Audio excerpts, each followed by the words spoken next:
Greetings and salutations. You are listening to the Into the North podcast, where we take a look at the competitive side of the Commander format, also known as CEDH. I'm one of your hosts, Lyndon, aka Noobzors, and today I'm joined by my co-hosts, Matt, aka Null. Yo. Reed, aka Sick Robot. Howdy, howdy, howdy. And Morgan, aka Spleenface. What's up, everybody? And in this episode, we're going to be covering the color green in CEDH. But before we get into that, what have you guys been up to since the last episode? I just want to note that without the NCDH, that definitely sounds like a Sesame Street intro. Yeah, right. But anyone wanna kick things off? What have you been up to? I've been bleeding ranks in Teamfight Tactics. Oh no. Alright, joke's on you. I made it to platinum in StarCraft. Nice. So. Wow. Nice. I've also been jamming a solid amount of Among Us with various groups of people to varying degrees of success. How late are we in terms of, because this comes out 2 weeks after we've recorded, right? So I mean, we're already late on the Among Us trend in terms of. If Among Us was Fall Guys, it would already be dead by the time this episode comes out. Yeah, no, that game's super fun. I've also been watching a bunch of like YouTubers do that, and you know, it's actually really cool to see a bunch of random crossovers that you would not expect normally because of Among Us. It brought Scene Anners back from the dead. I don't know how many of our viewers or any of you care about this, but Scene Anners, the guy who did MW2 stuff. Yes, dope. Forward Machinima, super funny. He AFK'd for like 5 years and then he came back. And everybody's hype. He still has like 10 million subscribers. Damn. Dude, that must just be so nice. You're like, hey, I think I'm going to start a completely new content creation direction with my 10 million subscribers. Yeah, if only we could start like a mid-power podcast with all of our listeners, right? If only. I think since the last episode, we also met up with Nathan for some CDH games, correct? Well, we did. We sure did. Yeah, and you know what? It was hella fun getting to play some CDH and Well, the games weren't that fun. What was more fun was the incredibly high quality of food. I won. You know, Reed just didn't have salty fun because I stacked him out super hard. Didn't I win one of those games? Did he? Okay. All right. I think you won one. I think I won one, or I won two, and then you each won one, if I remember correctly. Sounds about right. Yeah, sounds right. And but yeah, dude, Nathan, the Hermit Druid on Twitter. Yeah, he's now the Hermit Druid. The Hermit Druid. That's right. He's also something on TikTok. Oh man, I should really know that. I feel bad. I'm sorry, Nathan. I love you. Yeah, Nathan, great Twitter follow. Also, killer chef. The man can cook. Yeah, smoke some mean chicken. I'm sad to have missed it, but steak, please invite me back, please. Yeah, no, we need to do that again. So, for sure.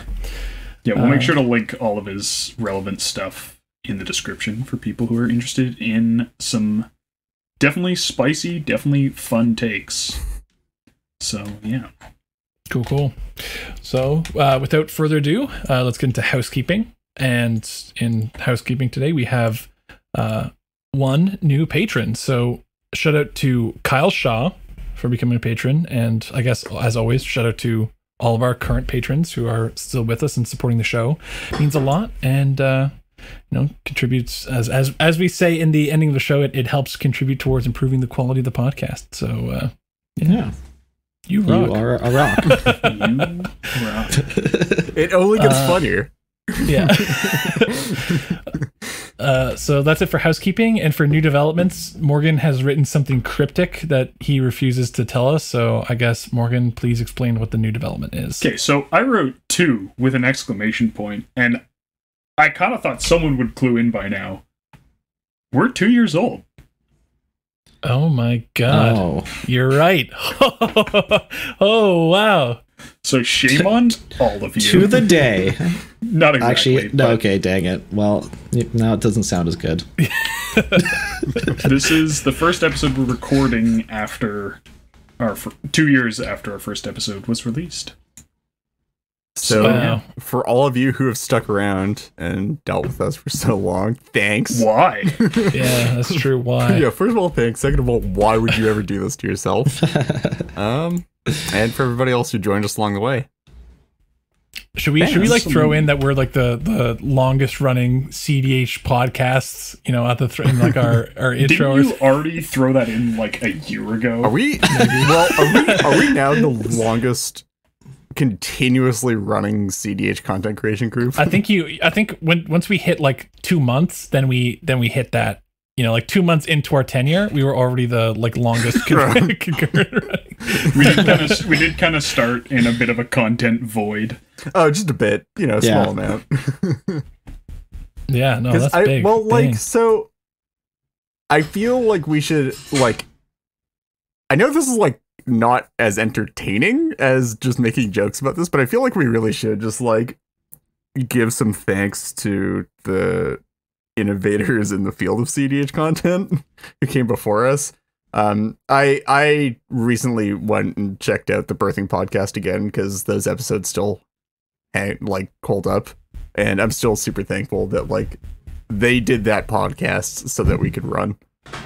I mean, I think even before that, because have we talked about like the origins of the podcast?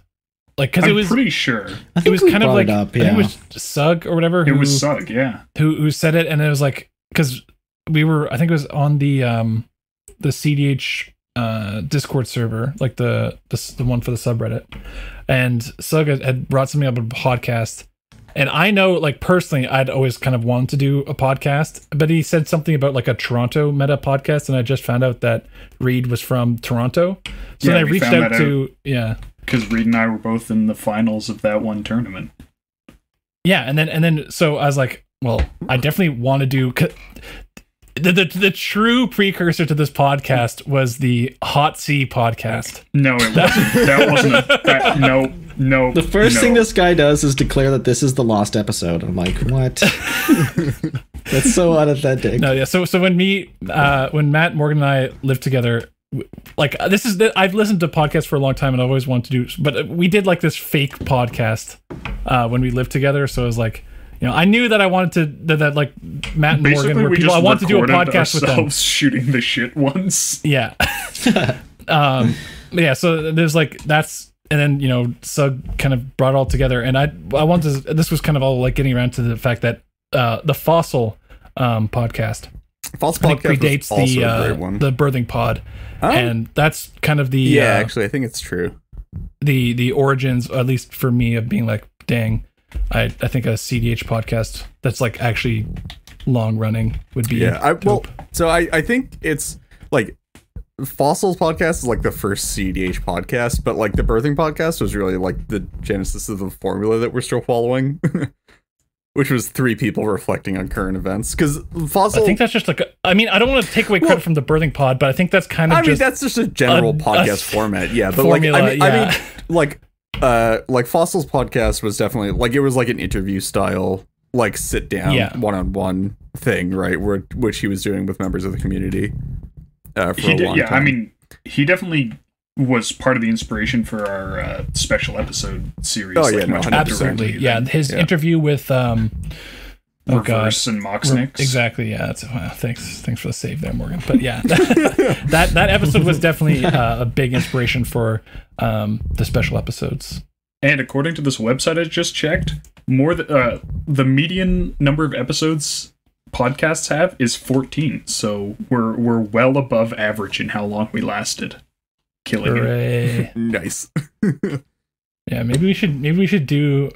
I mean, we've kind of passed at this point, but I mean, maybe for the next anniversary or milestone, we should do something more thought out instead of Morgan just cryptically writing 2 exclamation point in so the question is, do we now just want to ditch the entire green idea and just do an anniversary podcast instead? Impromptu, like ditch all these notes? Yeah. No. I think our listeners have suffered long enough from us just like, congratulating ourselves and patting ourselves on the back. So let's move on to the main topic of the show. I'm not patting myself on the back.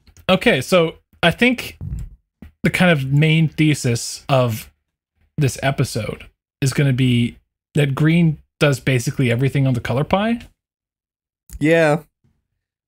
So this is like, Though we do have a shades couple of- points on things it doesn't do. There's but shades of this discussion that are like pretty much across the board true in every other format as well, which is that like green's just I sort think- of fucking broken right now. I think that that's the least true in CEDH. Yeah, Possibly also Vintage. But like yeah. it's definitely less true Legacy? in CDH than it is. There's a lot of green bullshit in Legacy. Yeah. Like just enabled by like I mean, it's Oko a still lot of hybrid exists in green Legacy, cards. which is like yeah, Oko is Yeah. pretty gross. Yeah. Uro is a bit gross. Veil Yeah, Summer I think is like a you're- huge staple in the format still. True. Yeah, Morgan, I think you're right. That's probably the least true in CDH, Yeah. and Well, yet it's yeah. still true. I don't know. I think like potentially like Vintage and CDH share the same abstraction from green just being too good at everything, but like CDH green is a lot closer to like what green classically is, whereas Vintage green is just sort of like both Sure. and like unfair stuff where like CDH green at least bears a resemblance to like playing fair creatures and ramping and stuff. Yeah, well, I think that like the problem with green in other formats is they've started making really pushed fair cards, Yeah. and like this is still a form, and like they managed to like. I'm not gonna call Legacy fair, but it's definitely like a lot of the decks are actually doing fair stuff now, and they're sort of able to keep the unfair stuff in check. Whereas CDH, because hitting people with medium-sized creatures is like not a way to win games, it's still dominated by the unfair Tender Shoot stuff. Dryad, bro. Come on. Don't even Huh, pretend. yeah. Remember that time you played a Tender Shoot Dryad? Remind me what happened? Gilded Drake is a card that should be banned from CDH. Yeah, and then Yeah, and then what happened after that? You reanimated my Razaketh. Yeah. Yeah. But I mean, you win without the Tender Shoot Dryad anyway. That's just Yeah, rubbins, but I man. won harder with the That's just Razaketh. rubbins, man, for no reason. Yeah, let's. So our first point here is we're going to be discussing the key themes among green cards, and kind of like we've kind of worked out that it falls into what is this one, like 6 or 7 categories here that are Well, primary of. To clarify, Oh, like we're yeah, doing 7. like key themes among cards that we typically 8. see in CDH for the most part. Yeah, because like that's true. Yeah, yeah. because like the color pie has been talked to death on every form of Magic content ever. Yes. So we're not doing the color pie as it stands in Magic the Gathering. We're doing like sort of the placement of colors and how they function in the context of like CDH as a format and like decks in CDH. Wait, are you saying that playing 4/4s isn't? Isn't in green's color pie? That efficient creatures aren't? Not in this format. I feel like the most Okay. efficient creatures in the format are like definitely not in green. I think we could get into a very long conversation yeah. about how Yeah. we find the efficiency Alright, of creatures. I was and like, what's oh, not. thank God. Let's put a cap on that one. Okay, so the first category we're gonna discuss here is ramp. Or the first theme is ramp, and I think this is probably the most iconic thing about green. I mean, going all the way back to the first set of Magic, and just even outside of CDH, this is was supposed to be green's whole thing, and yeah, it kind of carries forth in CDH because the most efficient ramp cards, the 1-mana elves and whatnot, that's kind of a big staple in CDH, as I'm sure everyone is aware.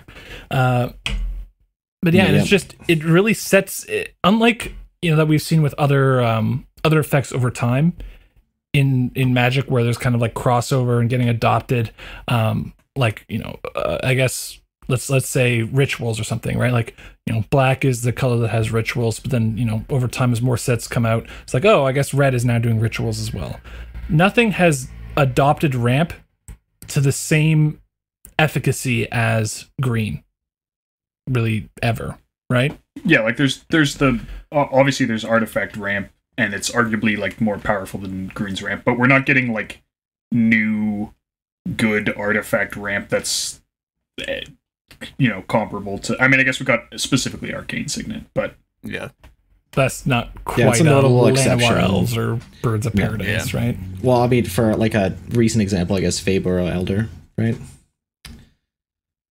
In what Yeah, sense? Sorry. In the sense that like it's consistent, like in recent memory, one of the strongest ramp cards I think is Feyburrow Elder. Oh, yeah, true. and if you compare Feyburrow Elder to the 3-mana ramp artifacts that have been printed recently, it always, comes out looking pretty good. Yeah, it's always at least as good as Worn Power Stone. Yeah, it really seems like the only cards that compare for green ramp are like as Morgan said, artifacts, and that's the Old original artifacts, Moxen, which are all banned, and then every time they try and make a new Moxen that's fair and balanced, And that other sometimes green just, cards, It gets broken. carpet. Yeah, we'll make it legendary. Yeah, and I so, think that, oh, go ahead. so the other thing I just want to like highlight with the green ramp is that there's so much more of it compared to the artifact ramp that it actually lets you play, like, you consistently have it. And that's like a key thing with green decks, is that you expect to play a 3-drop on turn 2 in a way that you really don't. Like, yeah, sometimes you have Crypt, and you can play a 3-drop on turn 1, and then a 4-drop on turn 2.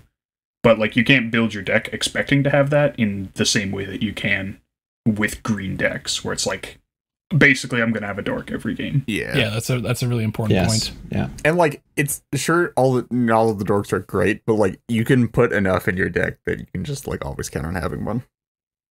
One of the things too that's kind of funny about artifact ramp is that it's not even like purely generic. If that my point might make more sense in a bit. So if you're in let's say mono black, right, or mono red, you actually are kind of starved for 2-drop ramp that's like artifact ramp that's good. A lot of it enters tapped. The good artifact ramp is all in 2 colors with the talismans and signets. And even So then, it's kind of funny. you only Yeah, get definitely. 2 more for going into 2 color. Like, you actually have to be in like a lot of colors Well, no, you to get get 4 more because you. Well, I guess. if you're in 2 I guess colors. there aren't just 2-mana tap for 1 color rocks. Yeah, That don't suck. are yeah. You get the like diamonds, but that's it. there? Yeah. True. But like, so like, you really like going into 2 colors really only gets you 2 more rocks. Like, you actually just have to go into 3 colors to get like the full rock suite that you actually want to play, right? Yeah. Like for colored rocks anyway. Which I mean is kind of often the case in CDH, but Yeah, but it's just like for green, like as long as you're in green, you just pretty much always have the entire dork suite aside from a couple outliers. Damn you, Noble Hierarch. yeah, actually, That's so man. sad. If I had a nickel for every deck I wanted to put Noble Hierarch in, It's so frustrating. I'm gonna go on a tangent here, but it's so frustrating how Noble Hierarch in like this format is like usually a worse card than Birds of Paradise, and yet you get to play it in fewer decks than you can play Birds of Paradise in. Yeah, and one thing about the ramp and green is that it is really divided into 2 types of ramp, which is the land-based ramp and the creature-based ramp.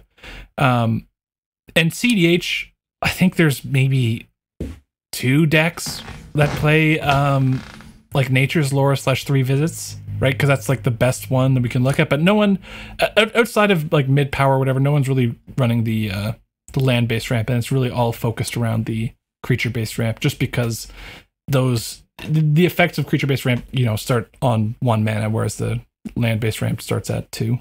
And because dodging removal is like much less important because people aren't playing these like splashy removal spells that you're not like, oh well, if I play rocks, they might get Bane of Progress. Like, that's not. And also, like, in comparison to 1v1, like, you're not gonna get your dork fatal push like 90% of the time on turn 1. Bolt the bird. Oh no. It's actually funny how like comparable 3 visits and Nature's Lore are to talismans, right? Yet they're just. I mean, I feel like we've just had this discussion not played, before, yeah. where they're actually like very comparable to Mana Rocks in a lot of ways. Obviously not in like some of the ways that matter. Like they can't be untapped as easily. Yeah. Which is like the big one, but still, Yeah. like it is sort of surprising that you don't see just like a more like random green decks running Nature's Lore effects.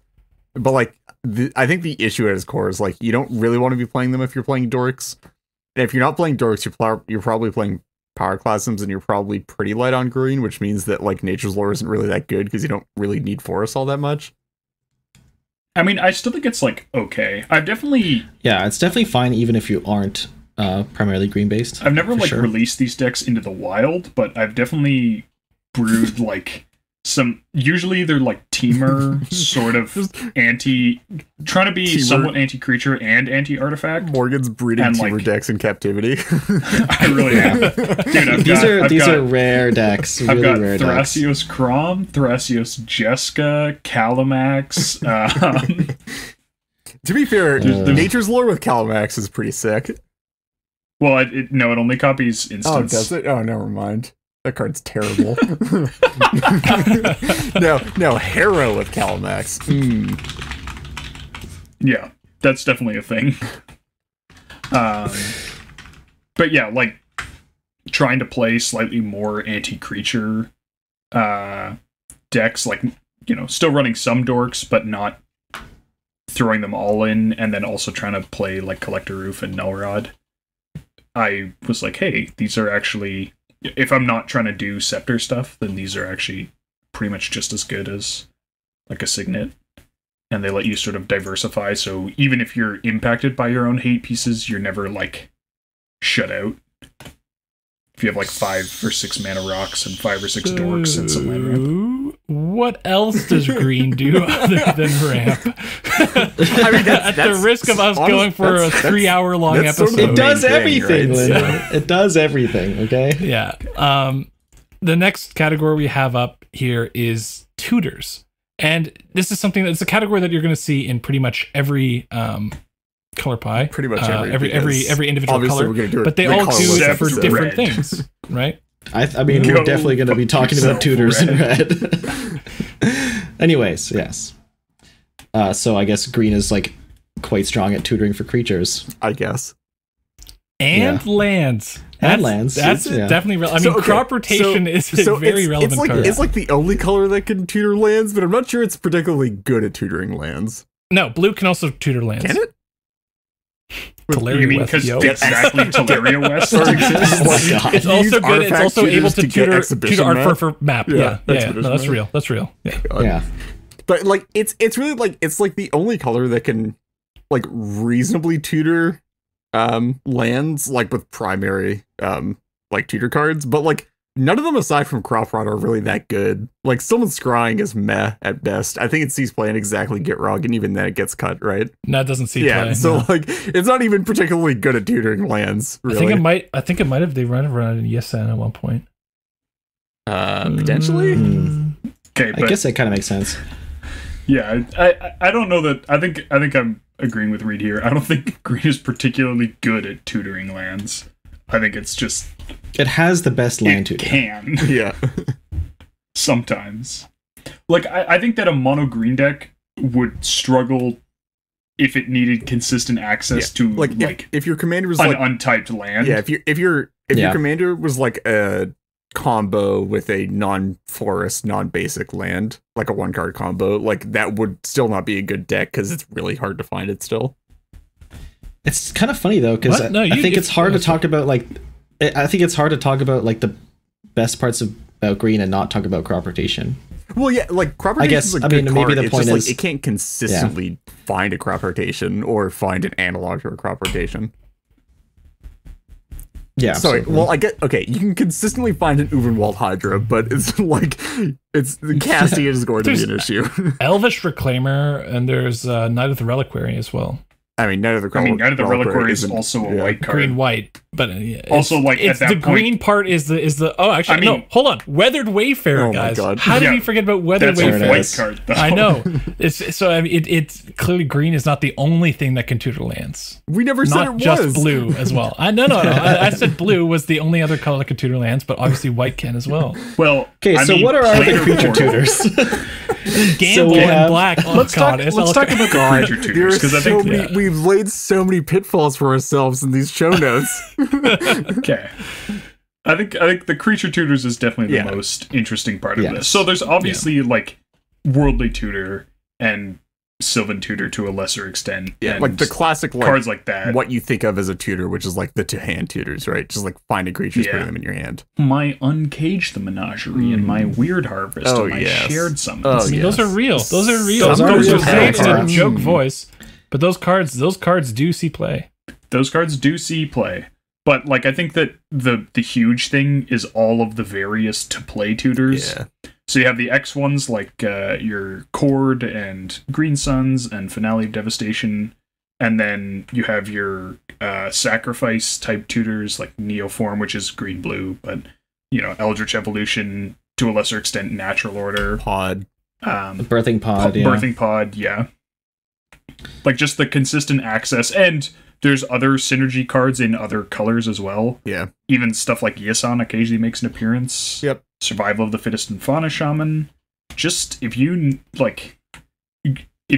need to consistently be accessing some set of creatures, green's definitely the color to do that. Yeah. In play or in your hand or on top of your deck, you actually have a wide variety for all of those. In comparison to like if your commander is like if your mono green commander is a 1-card combo with a like untyped land, like you're never gonna find it. If your mono green commander is a combo with a creature, then that becomes like infinitely better. Sure does. Yep.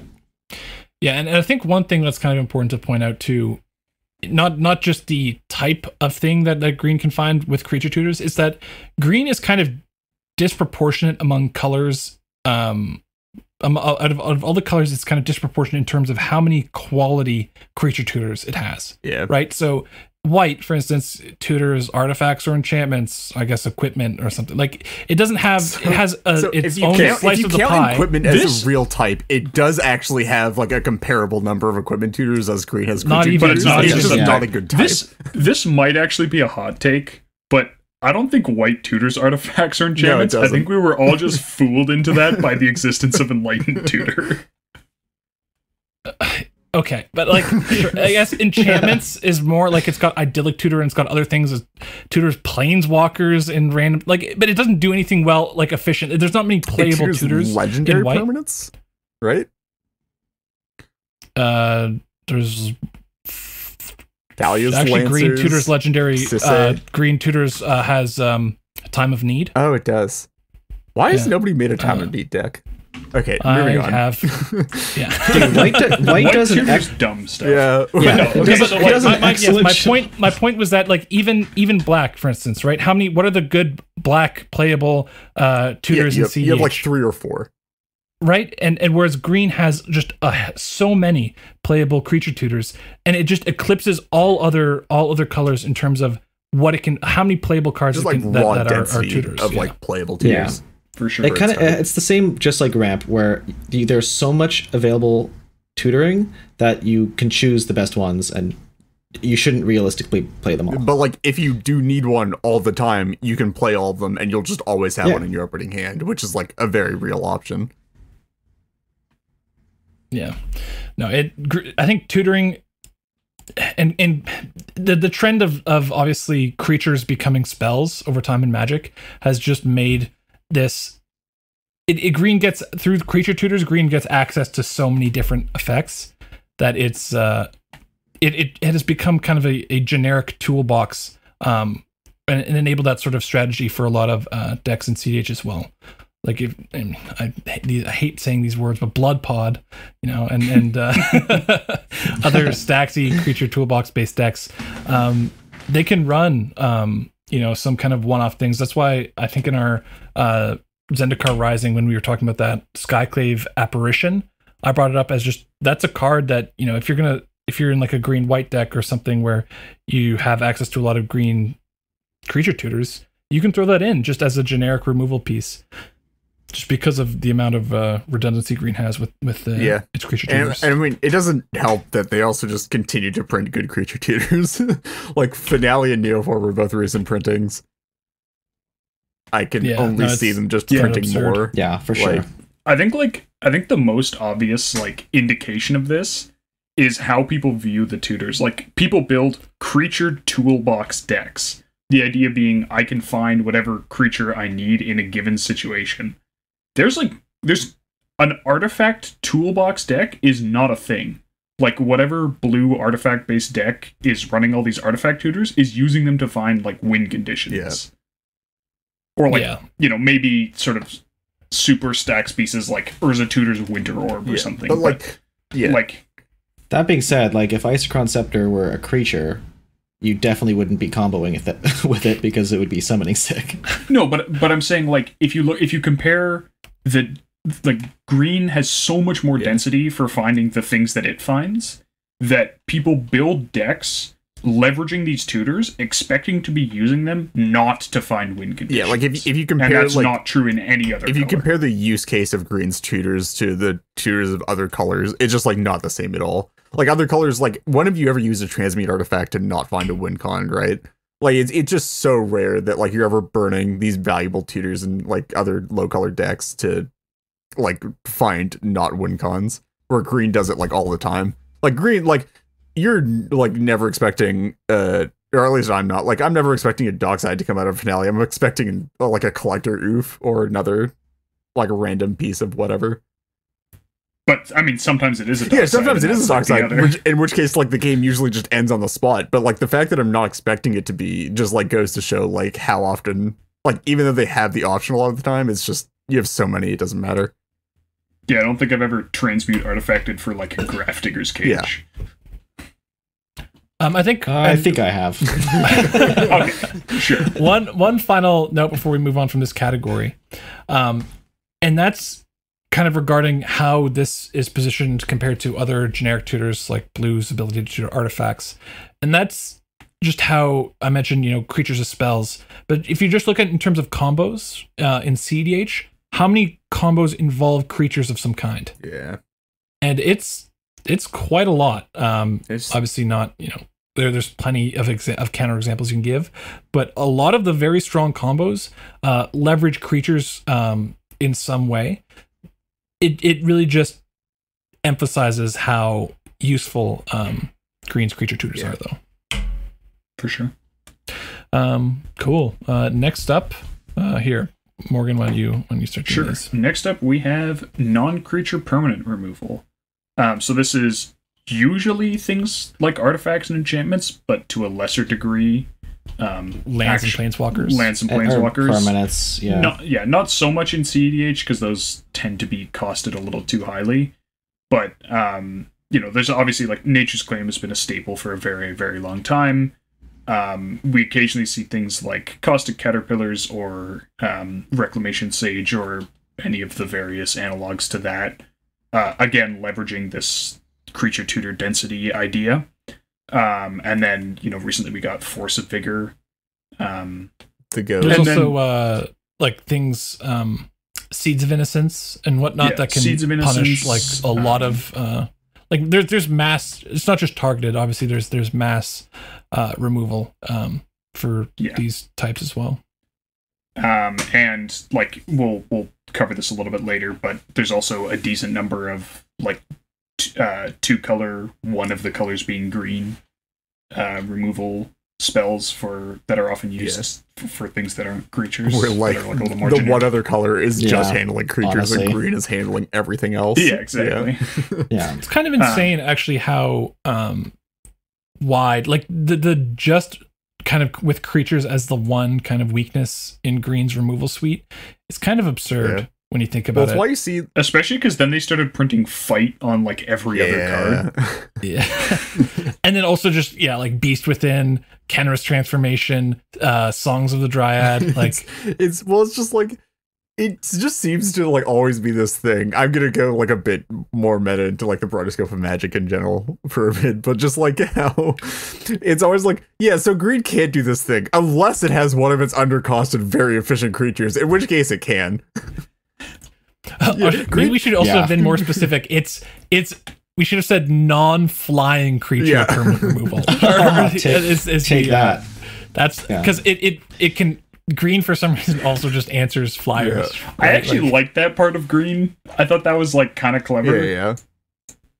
I like the fact that like I like the idea in general that like any color should be able to answer some type of creature. Like not necessarily every creature, but like you should be able to answer like some creatures. And then they just sort of, I don't know, dumped all of that. Yeah. If green could only answer artifacts, enchantments, and flying creatures, I'd be down for that. Oh yeah. I think one thing that's kind of important to note about this is that in CDH, really only the artifact and enchantment removal is deemed efficient enough in green to warrant play in mono green, right? Are you suggesting that I shouldn't be putting Bramble Crush in all my decks? Sir. Yeah, aside from the fact that people don't really want to be doing land destruction for the most part in CDH or targeted land destruction, the fight removal, obviously, while it exists, and removal for flying creatures, and there are certainly relevant flying creatures in CDH, those just aren't efficient or aren't on solid cards. And unfortunately, fight is kind of a fair mechanic. Like the things that break the green color pie, like Songs of the Dryad, and or like the things that are beyond just artifacts and enchantments, so Songs of the Dryad and Beast Within, those aren't. Okay, yes, Lignify is technically. I'm just saying. Things that are more broad, just aren't efficient enough for play in just kind of like good stuff multicolor decks. They're only see play in like mono green decks when you're really struggling for that kind of effect. So yeah. Really special. The theme is non-creature permanent removal, but it's really kind of a special. In CDH, it's a specialization on generic artifact enchantment removal, and it's pretty freaking. Which good actually, to be quite frank, I think is actually like less important now than it historically like ever has been, just because I don't like. I very much disagree. Really? I feel like since they printed Breach and also somewhat Dockside, yeah. Well, it doesn't really affect that. Like you kill like one thing, and Dockside or makes like one with less Force thing. of Vigor. Or hey, I've seen wear tears in response to Docksides. It was pretty nice. Yeah, but it's not green. That's funny. No, it's not green. But sorry, like obviously one thing in response to Dockside isn't like a solution, but I'm saying like keeping artifacts and enchantments off the board, I think is actually I'm just like becoming much more historically when we were seeing stuff like instead of just like Consult and Breach, because like Breach still has counterplay to removal. Like you slam a Breach and there's counter magic in your grave, you can't like remove it in response or whatever, right? But like historically we saw like Isochron Scepter stuff, Paradox Engine, Aetherflux Reservoir. I feel like Scepter's making those are certainly for win cons, but there's also stacks that's always been relevant to remove, and people have leaned on green, and that's still relevant today. But I guess I don't like. I'm not seeing as many rule flaws as like I was before Flash Hulk era. No, I'm seeing Smothering Tides and Mystic Studies, and all I'm saying is like I think like the removal's being used for different things, and I think it's like Curse Totems, Null Rods, necessary. I'm just not seeing that much stacks currently. People just aren't playing that much. All right, well, whatever. Reed has given me a challenge, and now I have to solve this. I definitely agree that I'm not seeing a lot of Null Rods. The worst part about this is every time me and Morgan play together, for some reason, nobody's ever playing a stacks deck, and yet it always devolves into a stacks beatdown fest. It's like I'm playing Cats, and you're playing some like non-stacks deck, and it's like there's 2 Drannith Magistrates, an Aven Mind Sensor, an Eidolon of Rhetoric, and Oof, 2 Linvalas, and Oof. Why? Okay. Well, next on our list, Reed, you got this one. Yeah, so green gets card draw for some reason. What? Huh? I thought this was for blue and black. So, and we're not talking about Harmonize here. We're pretty much just talking about Sylvan Library for the most part. No. Well, Not just so Sylvan Library. there's- Sylvan Library is like the generically run card, but I Yeah. mean, also in mono green, you're you seeing do have like value um, engines, yes. not value engines. I'm talking about the draw based off power, Oh, sure. like for Yeah, Selvala, which are right? great. Like that's yeah. Guys, Yeah, but that's- what about Heartwood Storyteller? But like that like those effects, Runic What about Armasaur, bro. those Come on. effects, while I love them, are fairly narrow and see play in relatively few decks. Like I think the ones that you actually see all over the place are like the draw effects, like the triggered draw effects that are staple to creatures, Grob, Sylvan Library, that kind of stuff. It like green has like, it doesn't really get like unconditional draw that much, but like that the color bri has been broken enough over Magic's history that we get to play with enough of them to fill out slots. Yeah. Yeah, Green I- definitely doesn't have a lack of access to cards. So yeah. Yeah, and I think a lot of it is probably also based off the fact with the creature tutors, right? It's why play, something that's just going to draw you cards when you have, a million tutors that you have access to. You just don't need that kind of you don't really need those effects when you can find exactly what you're looking for a lot of the time. But yeah, in terms of draw, like I guess the point I wanted to make with the draw equal to power stuff is just like decks like Selvala could not exist without access to those kinds of effects. Yeah. Like it doesn't need to go into a second color in order to really get access to draw. Yeah. There is a kind of niche form of draw that green has access to, and it enables Like green has that type of it's deck. sort of weird, but like green has like jank versions of all the storm effects. like it has jank fast mana, jank draw effects, jank win cons.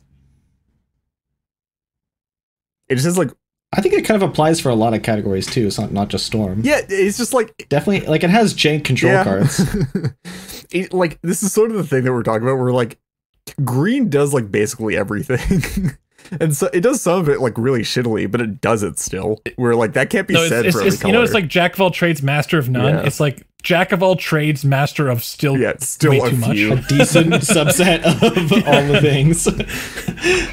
Yeah, it's not like, when they're like red doesn't interact with enchantments and then they print like haphazard bombardment and specify that you choose non-enchantment permanents. Green, it's like, okay, we'll just let this one slide. It's fine. It can do whatever. Yeah, so I think that's probably enough for a draw. Like it So is I it is guess, surprising like, how the other category, sorry, is also draw based on number of creatures in play. Like it's either like it draws off of going wide and going tall. No, that's true. That's true. Definitely It relevant. A draws lot off more. of having creatures. Yeah. It's kind of funny in the green's draw. I think is actually in mid power is often more powerful than almost every other color. Oh yeah.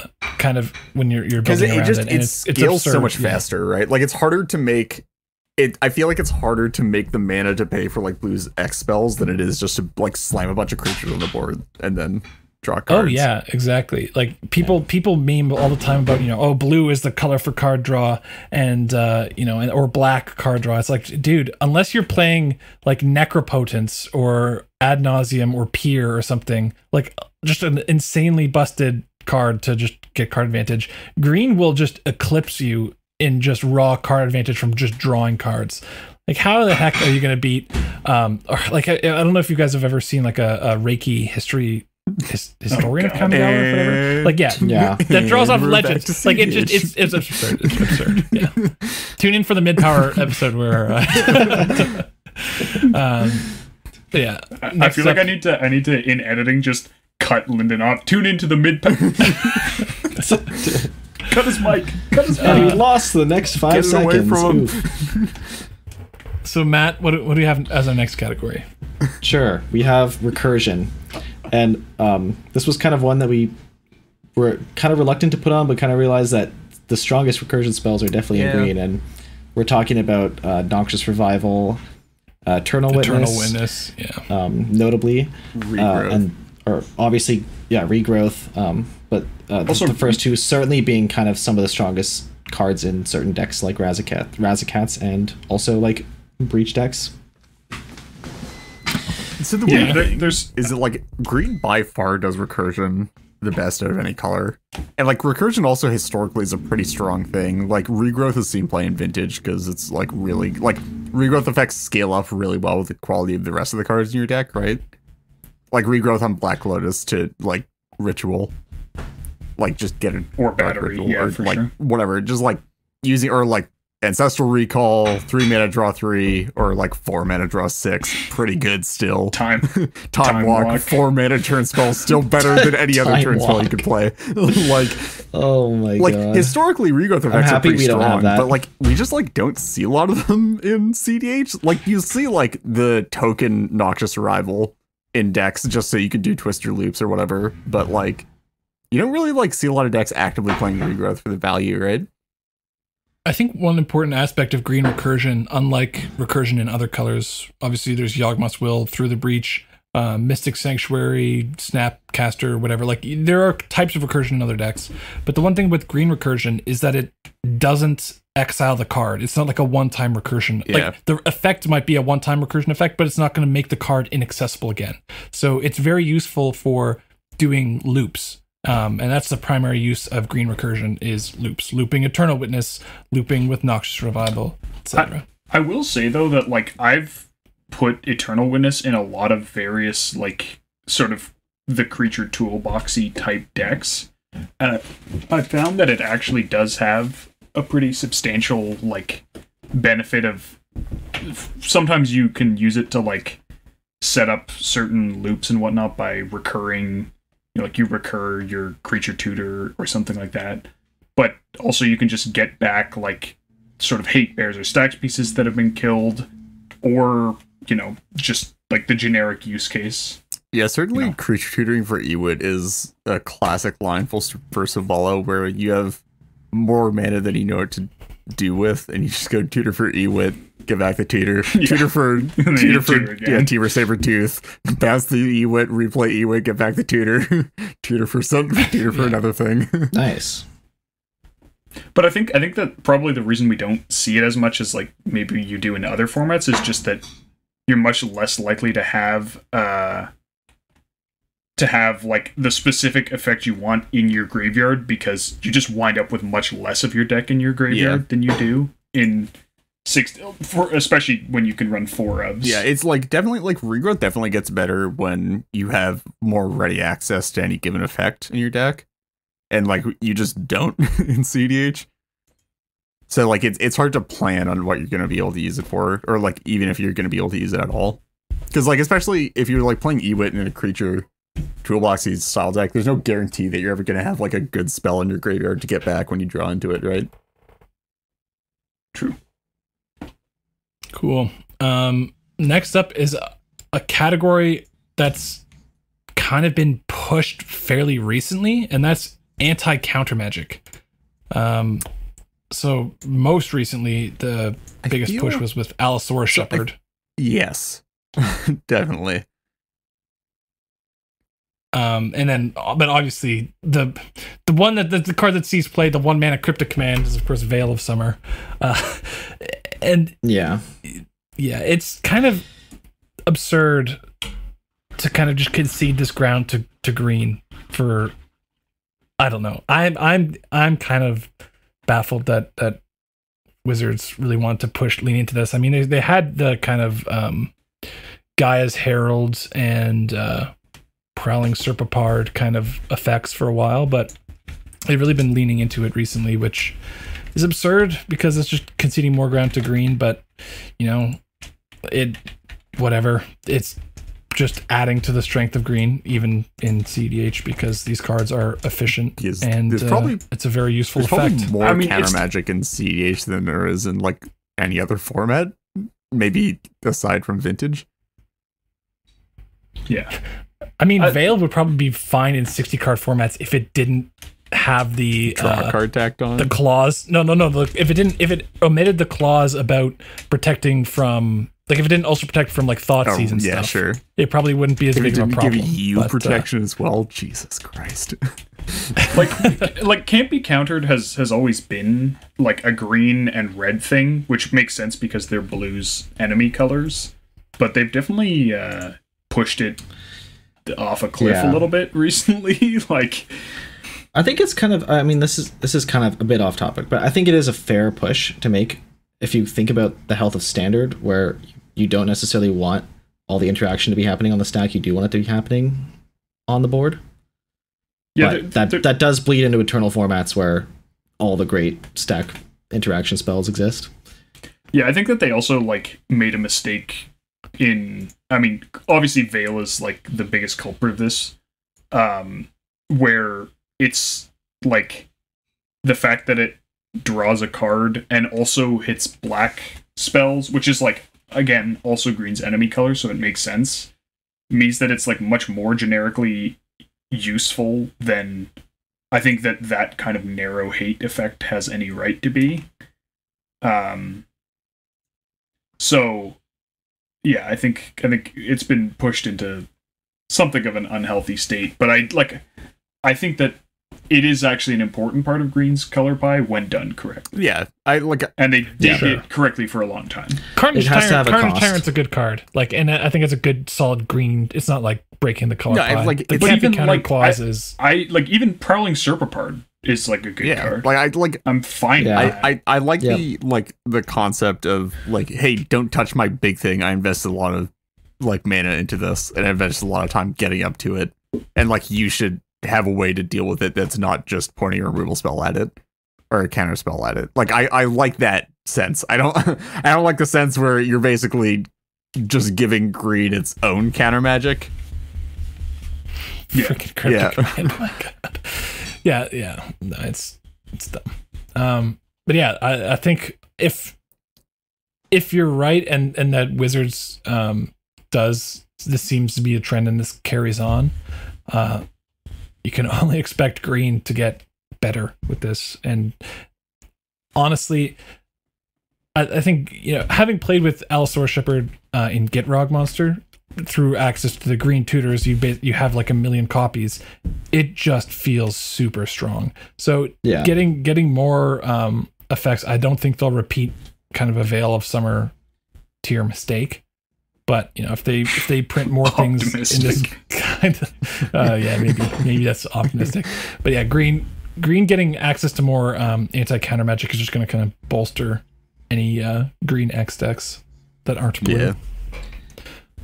Yeah, like just in terms of I checked while we were talking. In terms of can't be countered, there's 15 red cards, 1 black card, 8 blue cards, 0 white cards, and 25 green cards that have the text Yeah. can't be countered on them. Damn. Okay, so we're into so those are I think the primary, those are our key themes that we see among green cards in CDH. We have 2 that are kind of like asterisk categories. Wait, I don't think. Yeah, I should think be that here. should move that one down, Morgan. Okay, we have one Yeah, we that have are kind one. of asterisk categories. Fine, Morgan, go ahead. Take it. All right. Take it away. I guess. So the category that's sort of an asterisk is stacks, and green definitely has some good stacks effects, There's like, especially the anti-artifact they're stuff limited like in scope, Collector yeah. Roof and Manglehorn. But there is also some other, you know, there's your Root Maze type stuff, and Titania Song. Oh my goodness, I was about to say it. Titania's Song. So like Hall of obviously Gemstone? this requires like I like Hall of Gemstone. The card's underplayed. yeah, Hall of Gemstone, sure. Obviously, like green stacks is the reason there's an asterisk here is that it's much less likely to just go in a deck because it has green yeah. Well, than Yeah. like, this commander gives me access to green. I'll jam Dorks in there. Happens a lot. Oh, this deck gives me access to green. I'll jam like I'll jam The like creature Collector tutors, Roof yeah. and Root Maze is like not exactly what happens just by virtue of a deck having access Yeah. to green. I think in the case of Oof, it's like, oh man, I have all these great tutors. Why don't I just have this silver bullet? Yeah. Yeah. And certainly, I think we'll talk about this when we talk about what green gets in concert with other colors. But it often complements stacks reasonably well, like stacks from other colors, by sort of letting you play through it. And also, finding the correct stacks at the correct time. Yeah, for sure. Yeah, green stacks is like, as I said before, like it's fairly limited in scope in like what it does. It hates on a like fairly narrow range of things. Yeah, but it supports stacks extremely well. Yeah, because of the tutors. Well, and the ramp. And also the creature mana if you're hating on artifacts, which is very common. Yeah, for sure. So next up is going to be green weaknesses. But before we do that, I want to talk about the asterisk category that just got nixed. God. I just want to say it briefly. It was about mana positive rituals, and green doesn't really have rituals in the same way as other things, like plays or cards in general. Yeah. Like same turn. But it is important that green does have. It's not purely reliant on the mana positive artifacts.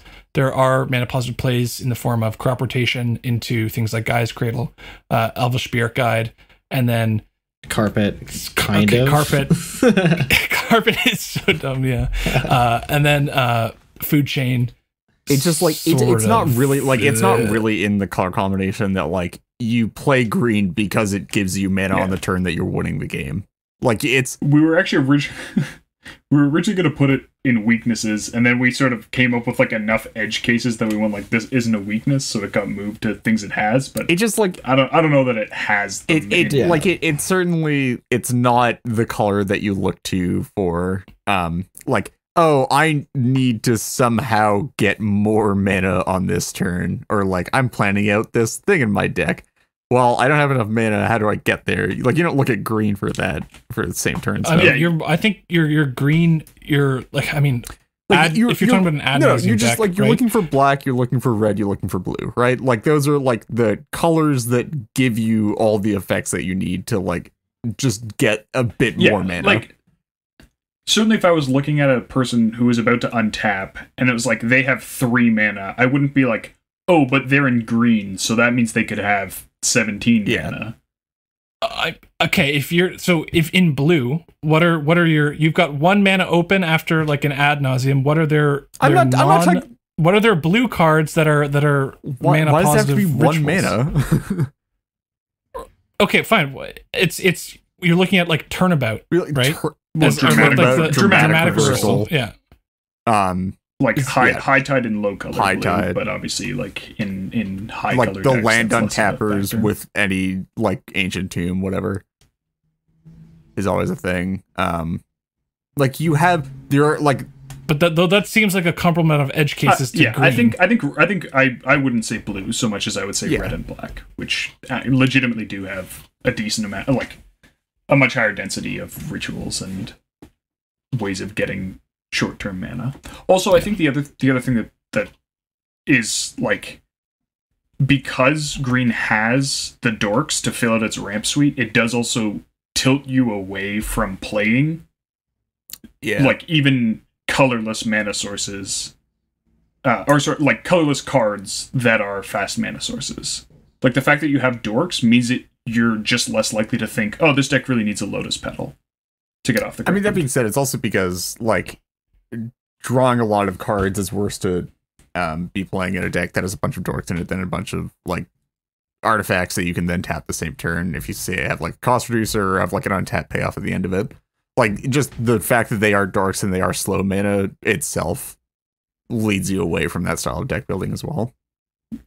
Yeah, I think that like green doesn't have a huge access to them, but it also has a bunch of things that lean you away from running the ones that are available. Is sort of why I would have initially listed it as a weakness, even if it does actually have the same number of ones as something like blue, for example.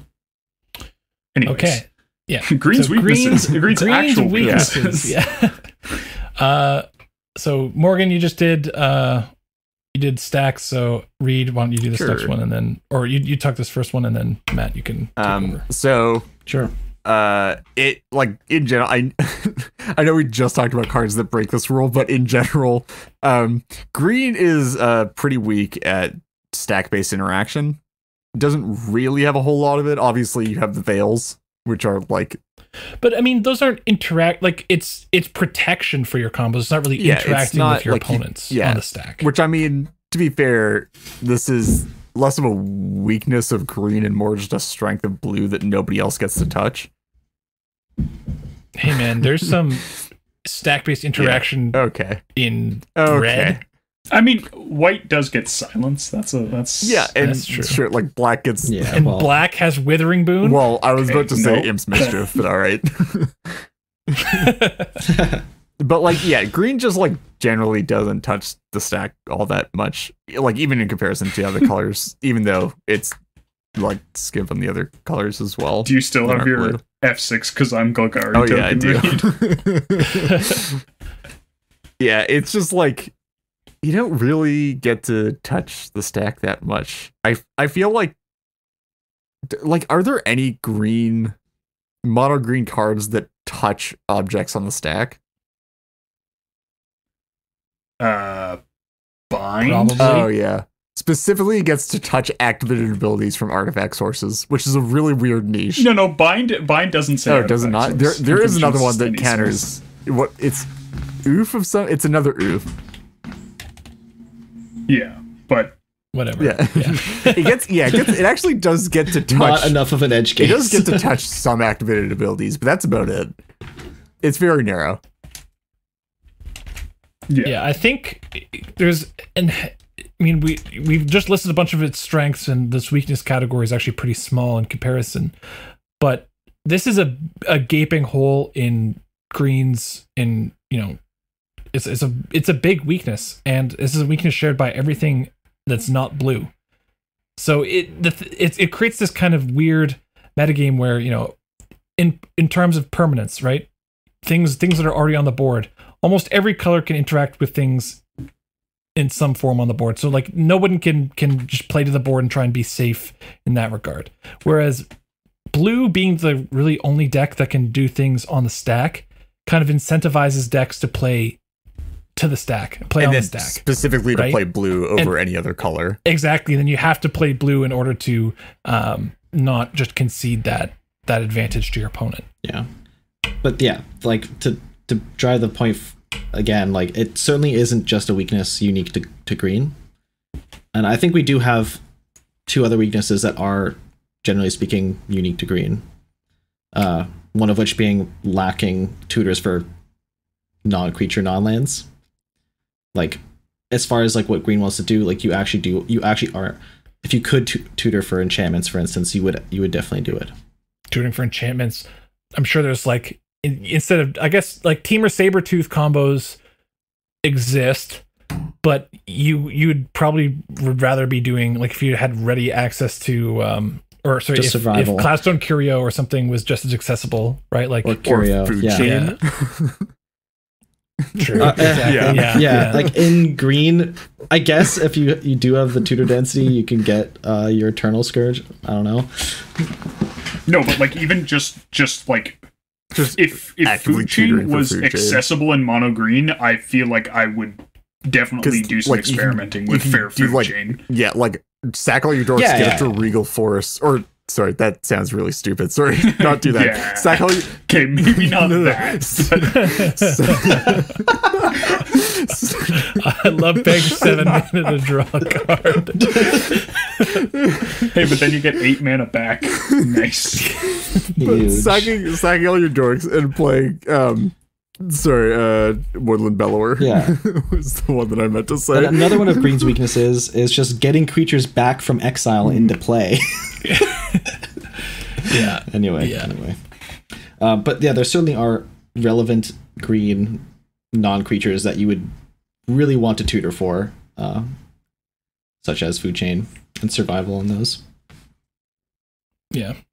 And our next section, we're going to be talking about, after we talk about weaknesses, we're going to be talking about pairings with other colors. And this is certainly something that green benefits from, plugging this little hole in its tutors. And finally, we have, in terms of green weaknesses, anti-creature decks, Clasms, Curse Totems, etc. Because green is so reliant on... It's almost like because green has a plethora of creature tutors, and because creatures are so strong, it naturally wants to play into creatures.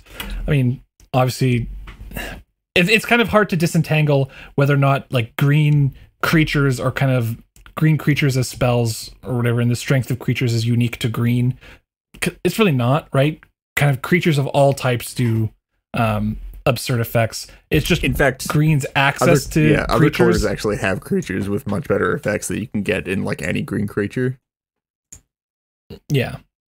And it's just because of the ready access to tutors that green leans extremely hard into its creatures, which then just makes it vulnerable to that and Clasms dorks. and Just the fact that like, friends. even if you Yeah. didn't have the tutors, I think- you'd still be playing dorks, and the fact that like, I mean, we did talk about land-based ramp. It's just that well, like land-based It's ramp not- is just like on the same level as artifact-based ramp. It's not like better, which like dorks pretty substantially are in most cases.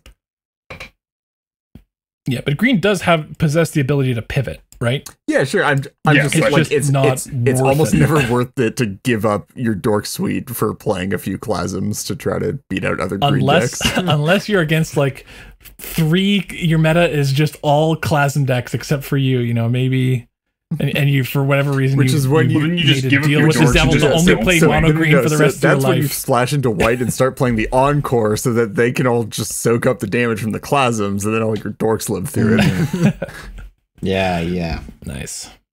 Yeah. Anything else for green weaknesses that anyone wants to throw on, or should we move on to? pairings? This might be a hot take a little bit, but I think green's weaknesses aren't quite as exaggerated as how strong green can hit out other colors. Like, due to the fact that you can tutor, for instance, or sorry, not other colors, like other strategies. Due to the fact that you can just tutor out an oof in green so easily, and also kind of incidentally have the ability to recur it. Like, I think green hates on artifacts much stronger than you can hate on green's creatures with like a curse totem. Yeah, for sure. And that's Yeah. and that's like by like a wide margin. Yeah. Oh yeah, absolutely. Like it's just by virtue of it's harder to find a Clasm or a totem than it is to find a noof. So, finally, we're going to be talking about pairings. So we're going to talk about how different colors complement green, and we're going to be mainly focusing on just the two color pairings. Because obviously, you start talking about three colors. There's just too much. Every dynamics. any 3-color combination could realistically do most things. So Yeah. That's why two colors and monocolor is the heart and soul of EDH and the spirit. Anything more than two colors is against the spirit of the format. Yeah. Well, yeah, I guess that was the idea behind Scotty's 2-color league, which just wrapped Honestly, up man, recently. 2-color decks are the more interesting decks. Turns Anyway. out Kel's pretty good. not bad. Definitely the best blue-black Consult Scepter deck. If I wasn't an idiot, I would have gone 4-0 with Kel's. But I died Nice. to having a Land Assassin's Trophy when I had a Gitrog monster out and no cards in my library. Which was sad. But Nice. Oh yeah, shouldn't have been an idiot. still won the league, so yay. Nice. We did it. Yeah. Okay, so let's go. Let's have Morgan start with this. With green white. Sure. Tell us about green white. So, green very naturally complements a lot of the stacks effects that you get in white, both with its own stacks effects, but then also, like we were talking about earlier, creature-based mana is often very good in stacks decks because you want to be hating out other types of mana, and then you have your anti-creature spells like your Thorns and Thalias and whatnot. Or sorry, your anti-non-creature spells like Thorns and Thalias, and then the accessibility from your tutor suite. The issue is that white shares a lot of the weaknesses of green. It doesn't have super great access from its tutors. Like, yes, obviously Enlightened Tutor's a very, very strong card, but then you're looking at recruiters, which you don't need you don't have a huge need for because you're already in green, and you have much better creature tutors, and like equipment are pretty narrow. And you don't get a lot more stack-based interaction. You can deal with creatures a little bit more easily with stuff like swords and path. But you don't get stack-based interaction, but you get more protection. It definitely reinforces the protection you get your aspect, Grand Abolisher. Abolisher, Ranger Captain. I actually think it Silence. does kind of push it into that category where you can consistently have the stack-based interaction. Well, like not Yeah, for especially given the fact But that you've got creature tutors only, and those only creatures. for only protecting defensive, your yeah. stuff, not for stopping. No, other you can people. disrupt. You can disrupt with Ranger Captain. Sure, you can disrupt with Ranger And- Captain yeah. and Silence, but like 2 cards doesn't make I mean, Ranger Captain's pretty damn accessible. right. But like, it's just not. yeah. It's accessible, but like you're gonna tutor a card and then play a 3-mana card. And then leave it up to stop one person, and they can see it coming. Like that's not. I don't think that's. Well, normally how it works is that they don't play into Ranger Captain because it's visible, and then you can use it to protect your own combos. You don't get the stack-based interaction that you do from blue, which is like the thing. No, certainly not. But I don't even think you get as much stack-based interaction as you do from red, Yeah. arguably. I agree with that. Well, yeah, certainly not. You don't have the pyroblast. So and you don't even deflecting necessarily swat get and whatnot. that much. Sure. Like green-white is really just like We'll talk about that though. green has like really good creature tutors, but like relatively shitty things to find with them, and white has really good creatures, but like no way to find them. So Yeah, and one thing that because I think in Morgan's description he said white's stacks effects. It's important to note that white kind of just has these stacks effects on a stick, so to speak. they're on legs. They're on legs. Yeah. Legs. Legs, yeah. Yeah, so Winter Orb is on Hikori. Curse Totem is on Linvala, but asymmetrical. And like it just this is kind of the trend with white is just whatever generic, if there's a stacks piece This that's is just an artifact or something, you can find it on a white creature. And having access to the perfect silver bullet stacks effect for your opponent because of green's plethora of creature tutors is very strong. Also, Dranith Magistrate. Good card. Great card when you can consistently tutor it. God. That being said, Linvala, great card. Fantastic card. Probably the best green stacks piece. Archon of Emeria 2, that card has been pretty strong from my initial testing. All right, so green, Yeah. blue. Who's taking this one? Oh boy. Reed, I guess. Keep It's this just moving, like people. it's like the most like obvious. I feel like it's like the most like generic vanilla meta pick of the 2 color combinations, just because like like both are like the golden children of wizards, just from different ages. Like blue's like Yeah, the old pretty golden much. child, green's the new That's golden actually child. like so accurate. And they just It's a keep great way of saying printing pushed green Yeah, blue commanders. that too. That helps. So you just like end up Yeah. like out of like any of the 2 color combinations, you get to play like with the most design mistakes out of any like 2 color combination. There's just so many cards in green blue that should never have been printed. It kind of feels funny now touching on the points that we've written, because I feel like that just kind of explains all of these. Yeah. like we have written down blue is a great use for excess mana, but it's because all of the pushed blue cards that do much better when you have a lot of mana. Yeah, and like the tutors, like blue tutoring instants and sorceries, also like crosses over reasonably well, because you get good coverage with like between instant sorceries and creatures, you can usually And find artifacts. I mean, Yeah. blue And arguably artifacts. tutors Basically tutor artifacts. you can find more or less most whatever things you that need. you need. But then also, obviously, there's the instants and sorceries that tutor creatures, which you can find with your blue Which you tutors. can find with And your then- creatures that And tutor the instant creatures, sorceries. the blue creatures that tutor instants of Yeah, sorceries were artifacts. Particularly yeah. Spellseeker gives these sorts of decks a huge amount of reach for turning the super high density of creature tutors into things that aren't just and creatures. turning like build your own Yeah, black pretty much. tutor, right? Build your own demonic tutor. Exactly. Get access to everything. also Neoform is just a nuts card that you only get in green blue out of the 2 color combinations. So For sure. it's just like I I mean, you also get, a bump to your card draw a bit, and obviously an insane amount of stack interaction, because that's Blue's hallmark. And also, stack interaction gets better when you can hold up more mana along with your stack interactions. Yeah. So, And also just randomly like activated abilities on creatures that let you draw cards and just random shit that draws you cards. Good old Ice Thrasios. Coatl. Good card, man. Yeah. Yeah, it's just one thing that I think is probably worth pointing out with green blue, at least in CDH compared to regular or like mid power EDH. In mid power EDH, there's kind of a meme with Simic. Just any like Simic pile, it really doesn't matter what your commander is. You can just put in bombs, ramp, and card draw and interaction, and it's going to be good. Whereas in CEDH, the green blue decks that kind of see play are all very dependent on their commander.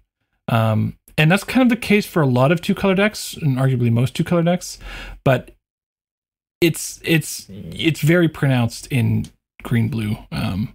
From just looking at the deck list database, like Edric, you can't like your card draw is very dependent on Edric. Kinnan providing combos are, I think, arguably the most generic thing that green blue will do well is make infinite mana and then dump it into an outlet. Yeah, right. You've got your Bloom Tender infinite combo there. You've got your I mean, it's just sort of got a few what other Green infinite Blue mana does, combos. though, right? It's You know what's funny about that point too is if you add colors, you can take away your commander reliance, like 4-color rationing. You just substitute more colors for a commander. It's like, it's just like green blue. Like the best things that you can be doing before you win the game in CDH are making mana and drawing cards, and that's just like all of blue green's color identity. and ensuring that you get another turn by stopping your opponents And from that winning. is a secondary goal. Yeah, it's just like EDH in general is just like the format of doing your own thing faster than anybody else does their thing. And drawing cards and making mana contribute a lot toward that. And like no other 2-color combination does it quite as well. Remember when every blue-green mid-power deck was just the Prophet of Krufix deck with a different commander? Good times. Yeah. All Okay, right. so I was gonna give this category to Matt next, but I'm gonna snipe it from him and I'm gonna give him the Yeah, I hate final that category. you took this from me.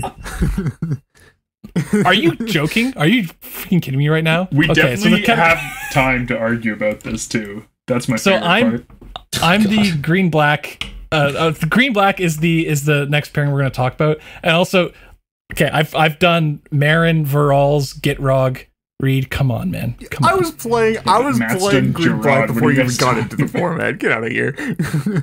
I was playing Sorry? green black before you even got into the format. Who's played more games of green black? Do you think? I'm actually not sure. Don't even pause, No, man. are you Come serious? Because I have logs. Sorry, are we counting goldfishing or? I just roasted you both. But yeah, so green black outside. So the black is so between the green blue. As Reed pointed out, was probably the best of any of these pairings that we're going to talk about. And black is definitely second, and it's not as disparate as you might think, or as one might think. I mean, most people who are listening to this podcast know about Gitrog, Veral's, etc. And the thing with black is that it shores up most of green's weaknesses outside of the stack-based interaction. But the problem is that that's such a big weakness and an important part of CDH that you can't overcome that weakness, even with the sheer power and coverage that black adds. So the important thing, I guess, is the tutors. So black, we talked about hack your own demonic tutor with green and blue. Well, you know what's better than constructing your own hacked demonic tutor is just having demonic and then also tutor. having creature tutors. So. Yeah, and just to and add then a also being tiny able point to onto that. interact with creatures, especially relevant now that Drannith is a thing. If you're in a deck that has like a expensive commander, you need to be able to remove Drannith, and black definitely provides that for you. And if Gitrog didn't have access to black and was just some 5 CMC green commander, like you're just going to be struggling. Also, kind of to be specific on the point of hacking together a tutor, and the other like green X combinations, you can't hack together an enchantment tutor. I mean, like you can. Yeah, it's true. I guess you can technically do it in red, but like not consistently. Yeah, or like Bant, I guess. But one thing I do want to say is that I think black probably, like in terms of all the non-green colors providing good things to find with your green creature tutors, I think black does it the least. Yeah, black creatures are just like not great. Like that's sort of the issue that like outside They're of definitely combo not pieces, of ones course. you I want mean, to tutor Gitrog for. always wants to find a Putrid. That's never a question. But yeah, Putrid Imp or like the Dredge. But I mean, even I'm gonna say outside of that, I don't know if that's necessarily true. Like Razaketh is kind of an important but that's not a card you find with reanimation green is certainly creature not tutors. what we're talking about here. We're talking about like the like toolboxy stuff that you find off of Finale or Eldritch Evolution or like just stuff like just tutoring to hand and playing out, right? Like there's not a whole lot of that. But I mean, tutoring to hand to then send it to the bin is certainly. But that's not something that aspect. green black does Yeah. particularly well. You would Without much enchantment. rather. Well, I mean, be survival, ready for that. like Yeah, but you have to find survival, which is not Sure, a card but type this that you is can like find. survival for reanimation. But I just mean like in general, like the I mean stuff that, that like, you find to just play out of your hand or just put casting into play Eldritch from deck. Evolution on your dork in a green black deck.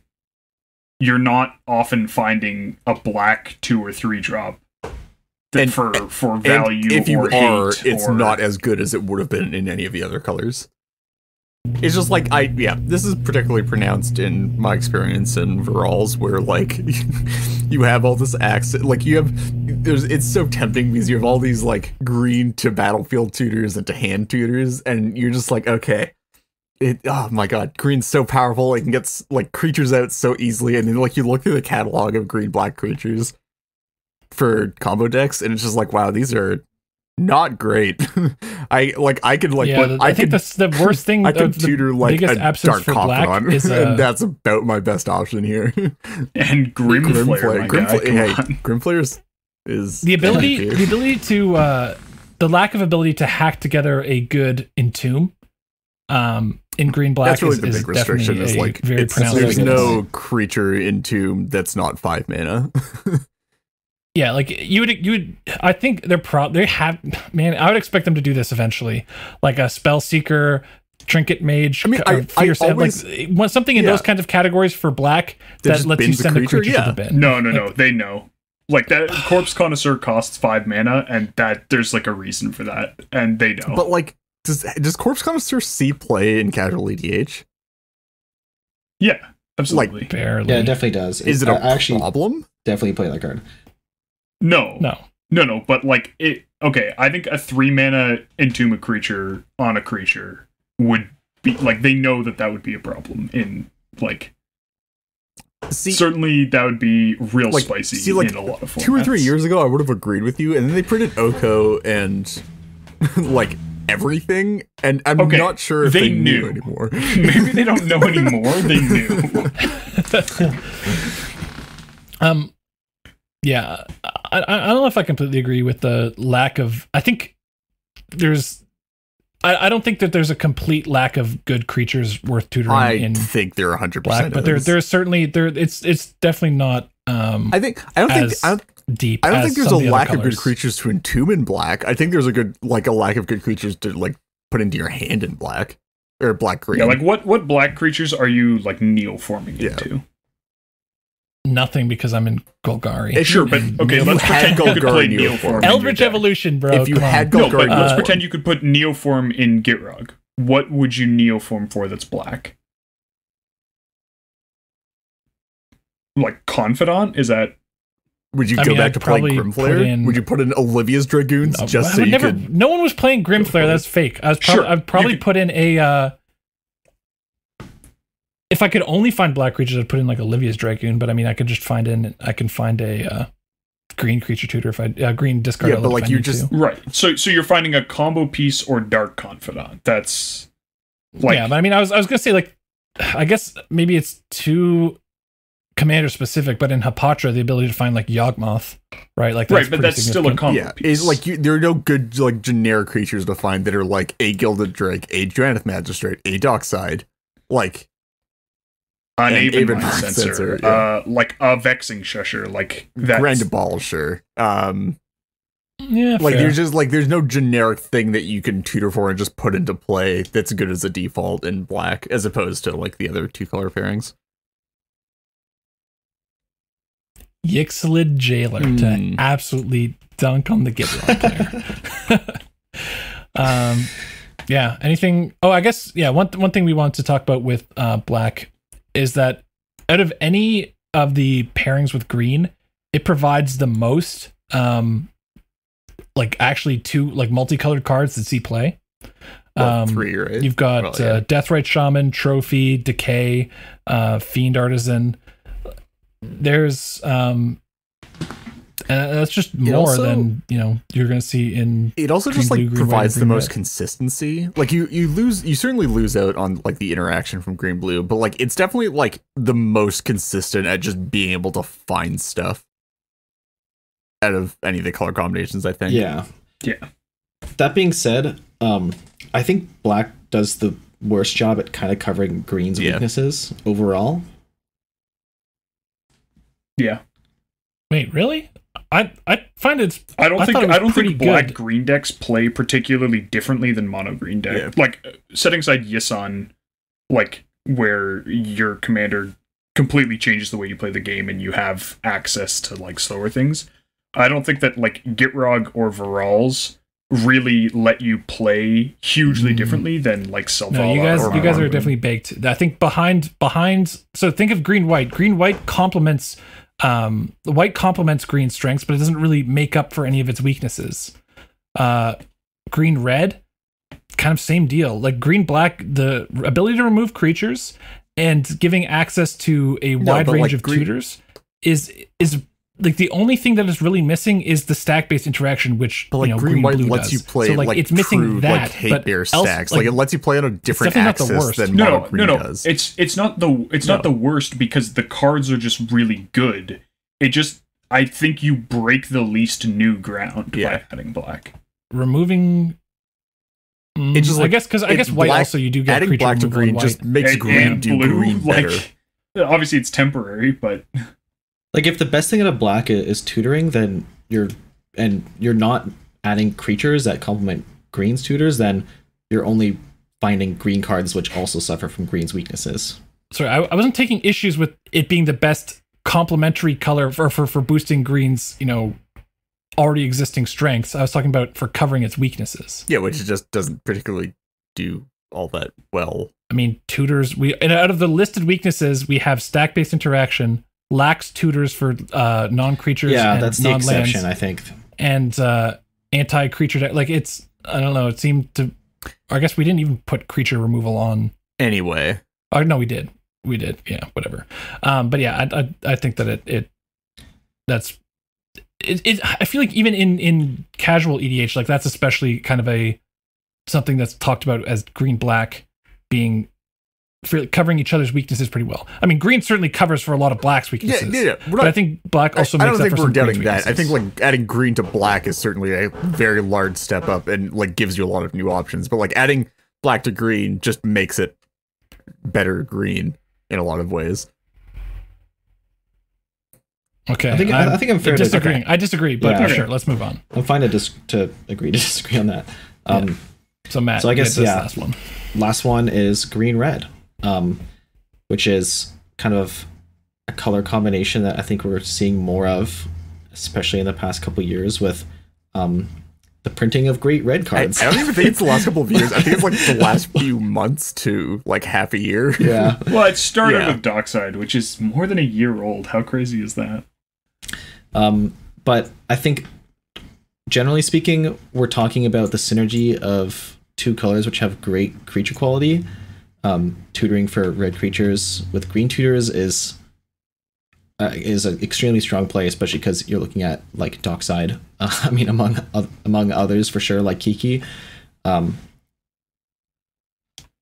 Yeah, it's kind of hard to pin this one exactly. I mean, you're not really getting much out of commanders in this color space, which is sort of the unfortunate thing, right? Is like I feel like we have yet to see like a truly like good or even decent. But what about that new secret player, the Walking Dead guy?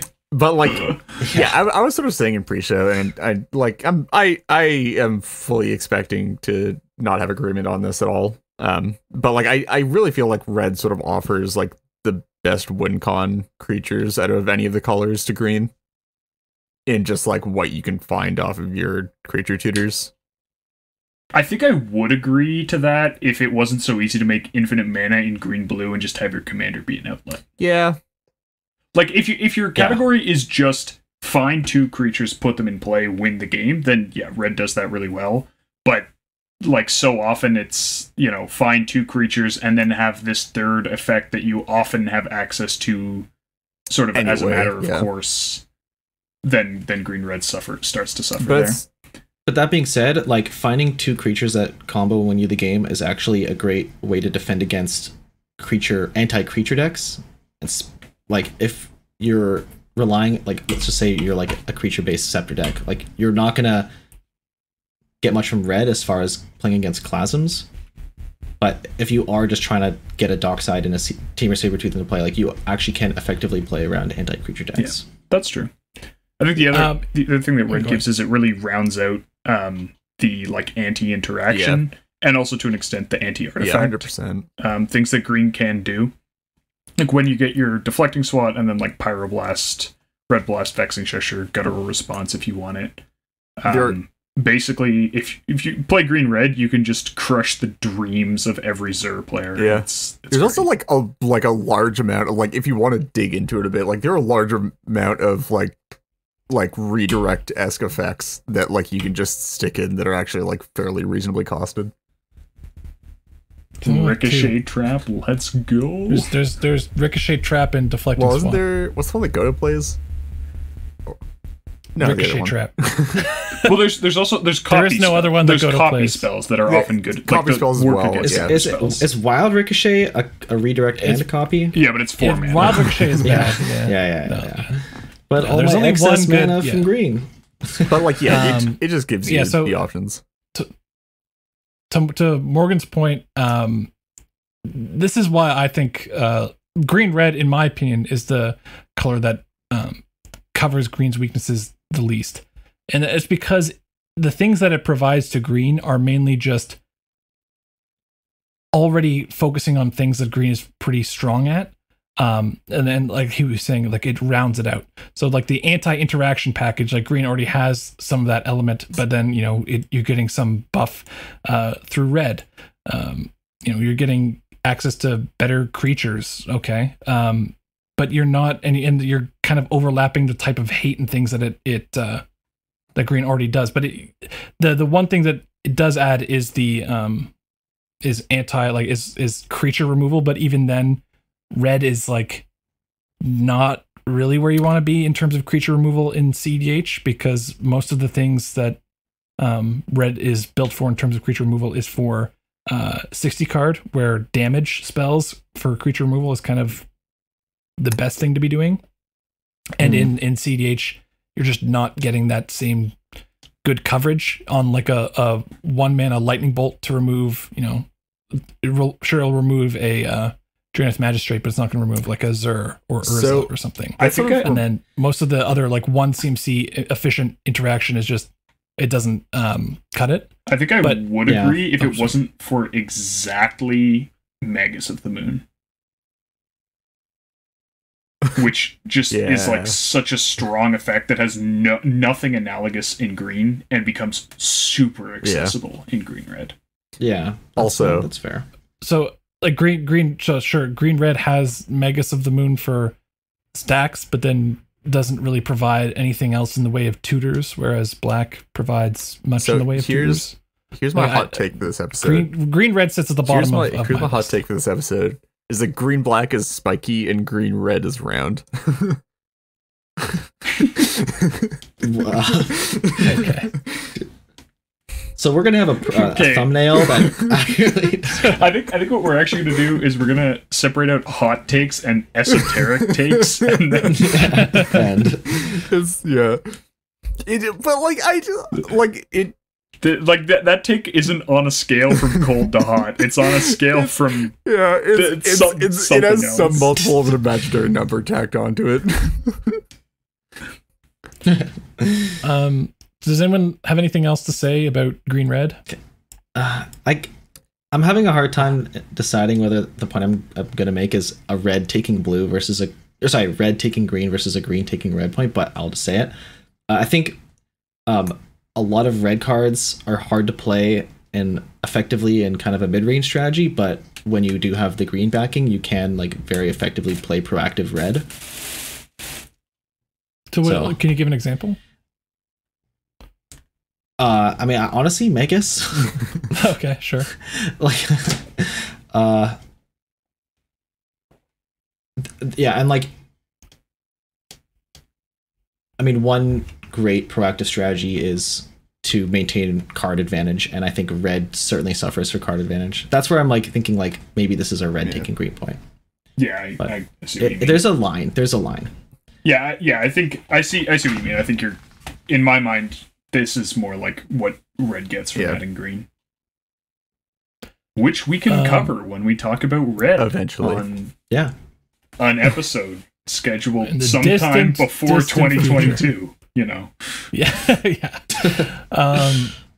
Hey man, let's not make any promises. okay, before Q3 2022.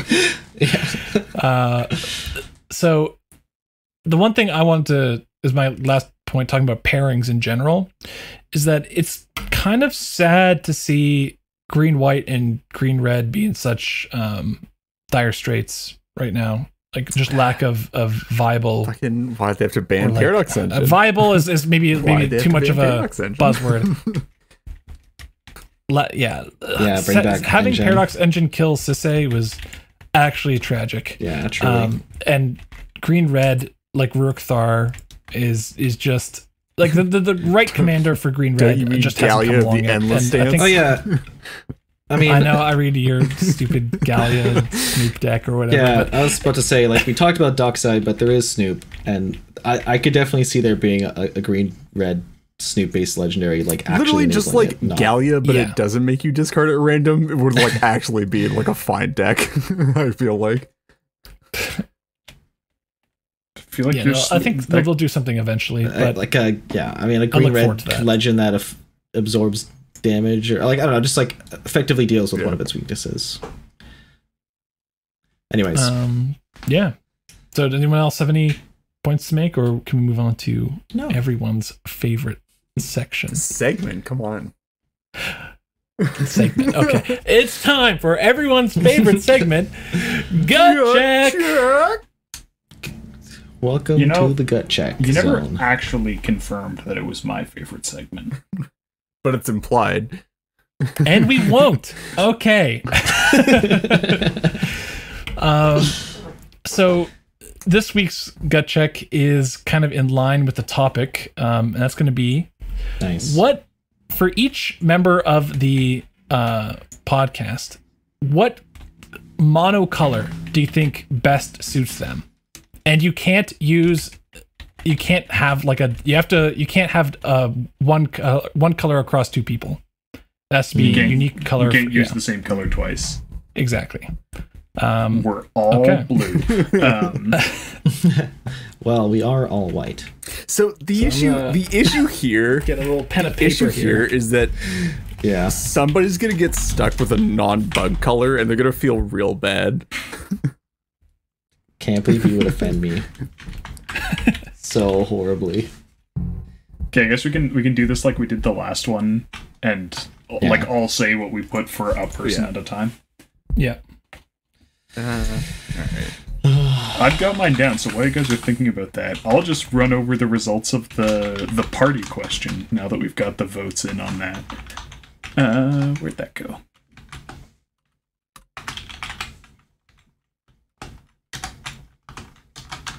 Oh, it's under meta. Yeah, so almost everyone thought Reed was the wizard. There were 14 people who said Reed was the wizard. One person put him as the rogue. 2 as the warrior. No one as the cleric. I guess I'm just not a support. I had one person put me as the rogue, 1 as the wizard, 1 as the warrior, and 12 as the cleric. Matt had 13 people put him as the rogue, 1 as the wizard, none as the warrior, 1 as the cleric. Lyndon had no one put him as the rogue, 1 as the wizard, 12 as the warrior, and 3 as the cleric. So I'm the only person who had someone put me as everything. Yes. What's just name is the overwhelming vote is Reed is the wizard, I'm the cleric, Matt's the rogue, and Lyndon is the warrior. So that's my pick. That's right. Those were all my assignments. Yeah, I guess it was. I'm the winner. I'm the winner of Gut Check. Great. Does that mean that we all knew you were the winner of Gut Check? You won. Okay, I got to make sure I win this time as well. All right. Deep think about this one. Okay, so after some deliberation, we've arrived at our picks, and it seems some people are very confident, and some people less so. And we're gonna be going in reverse introduction order. So that means Morgan will be going first. And this is Morgan is first, and everyone's gonna be saying what they put down for Morgan, same as we did for the party member question. Okay, so Morgan, what did you put for yourself? I put blue. Yeah, Really? I also put blue. Nice try. Yeah, right? Yeah. Reed, what did you put Yeah, I for put Morgan? blue. Matt? Oh, I put green. Bro. For me, it was a toss-up between white and black. Completely off base. Oh, no. Okay, and I ended up going with white, even though Morgan plays like almost no white. So the reason why is It's less about what we play, right? And more about like personality. Morgan played like Daxos, and that's like, to me, that's just Morgan. He played this Turbo Rats like enchantment deck that I could see that he hated himself every time he played it because it just nothing ever went right. And I've seen that essence of decks kind of carry through in that kind of spirit. So black I could have gone with because more decks than not of Morgan's have had black in them. Out of like the decks I view as like iconically his. But I ended up picking white because, I don't know. Morgan is like the, as far as the podcast goes, like the icon of stability and progress. Oh, okay. So you picked off of like pure flavor. Yeah. In terms of, I definitely wasn't looking at like what decks people played. I wasn't doing pure flavor, but I was going more in terms of like, if I think of this person, this is the kind of deck I think like appeals to them and that I would see them play and blah blah blah. That's kind of how I picked. White black, really interesting. Yeah. I played one white black deck and apparently I played Daxos and you've also played Karlov. You've also played Karlov. Okay. I built Karlov for 1v1. That's what's the Esper community you played? Urtai. True. I don't know, as far as I'm concerned, black plus white equals green. True. That just suits my answer. Some math. All right. That just suits my answer. What did everyone put for Reed?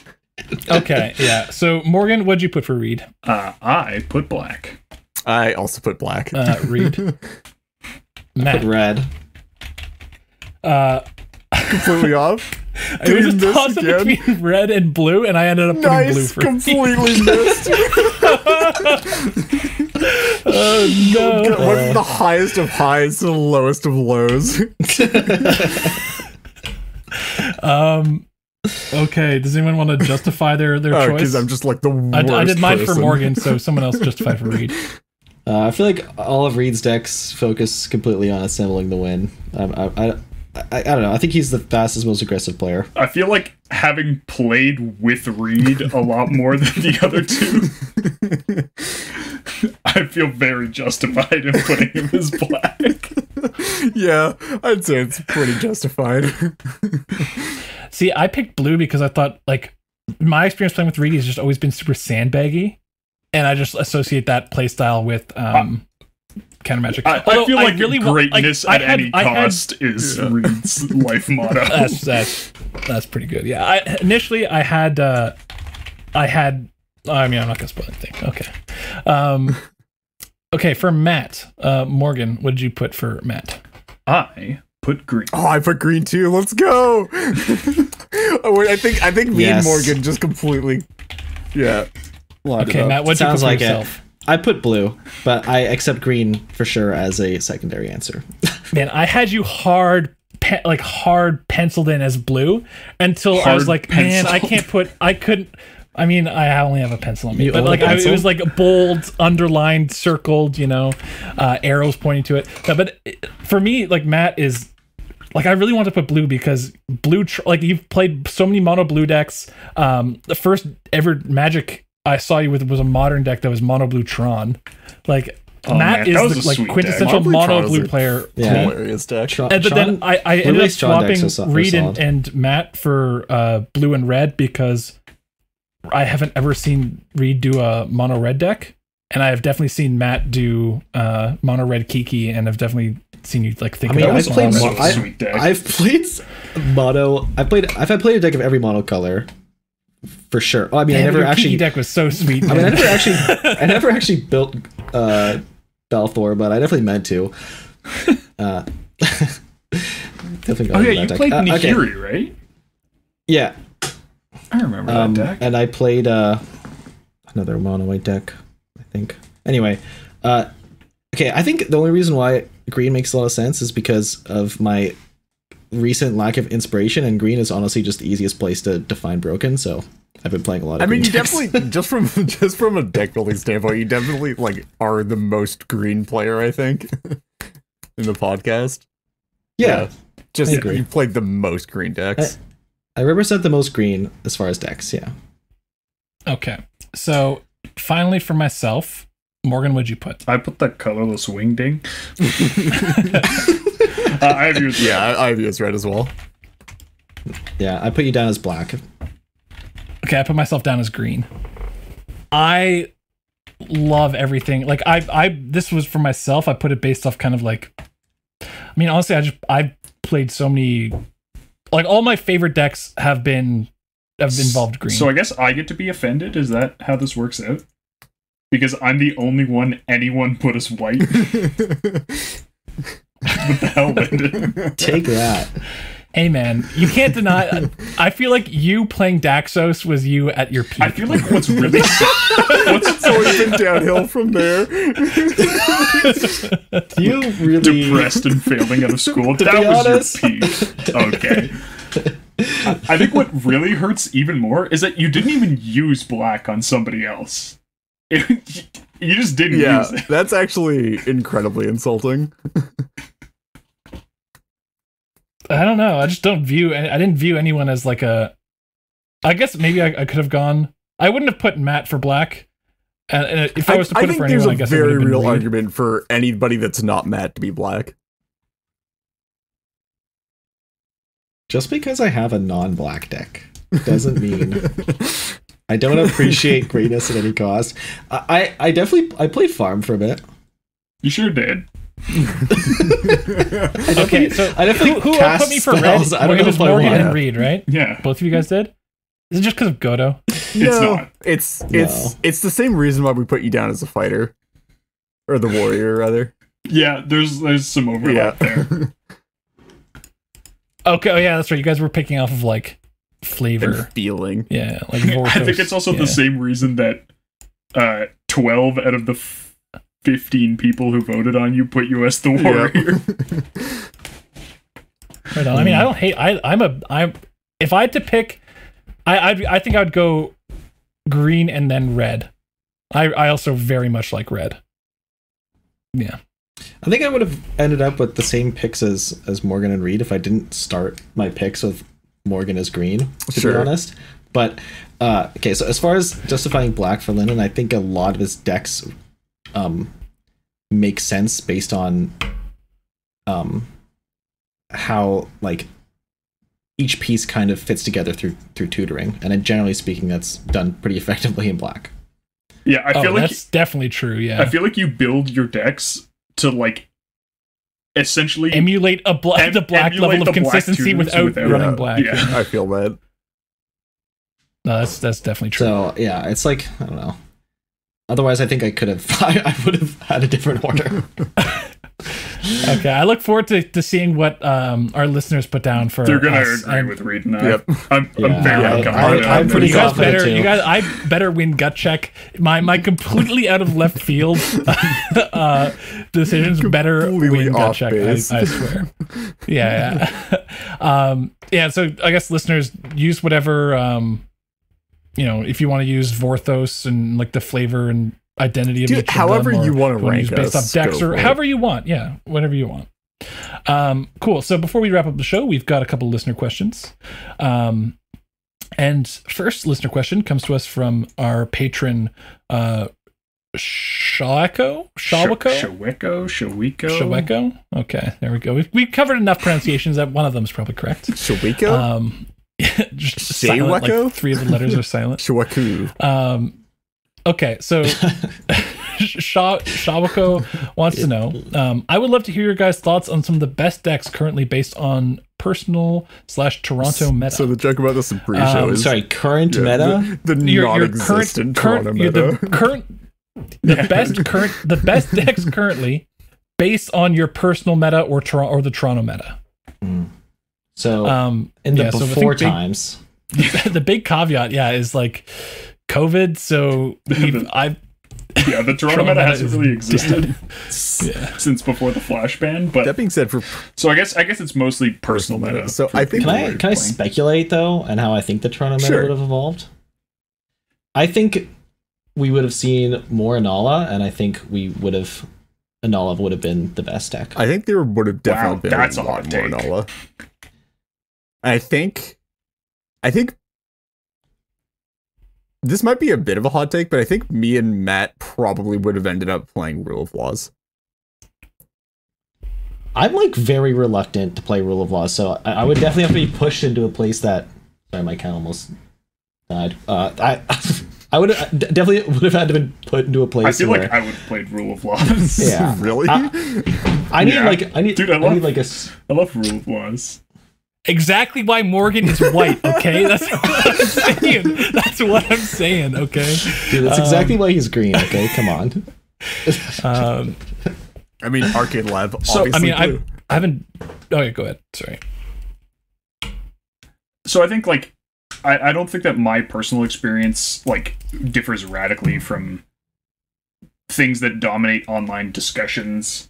I think that Thrasios and Tymna are obviously stupid strong, both sort of more aggressive Nas consult variants, as well as more mid-range Nas consult variants, as well as I think Razakats, which people sort of started to sleep on a little bit during Flash Hulk Winter, but I think actually like is positioned quite well in this meta where you can tech it like very far in multiple directions.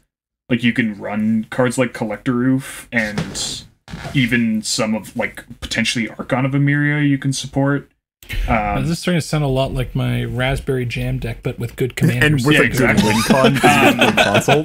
Or you can tech it to be, like, more aggressive and, you know, lean in a little bit on the discard outlets, maybe a little more density on your reanimator targets. So, like, those decks are still good. I think upgrading any of those into 5 colors with Kenrith, you lose a little bit on the commanders, but you gain some stuff in access to the extra color. Obviously, Dockside is huge, as is Breach. And then the various 4-color and 5-color Breach Storm decks are also very, very good. So Tymna Kraum, Thrasios Vile Smasher, that sort of thing. Like, I don't think that there's anything particularly new that I think is like a top dog that didn't exist before the Flash Hulk ban or before COVID.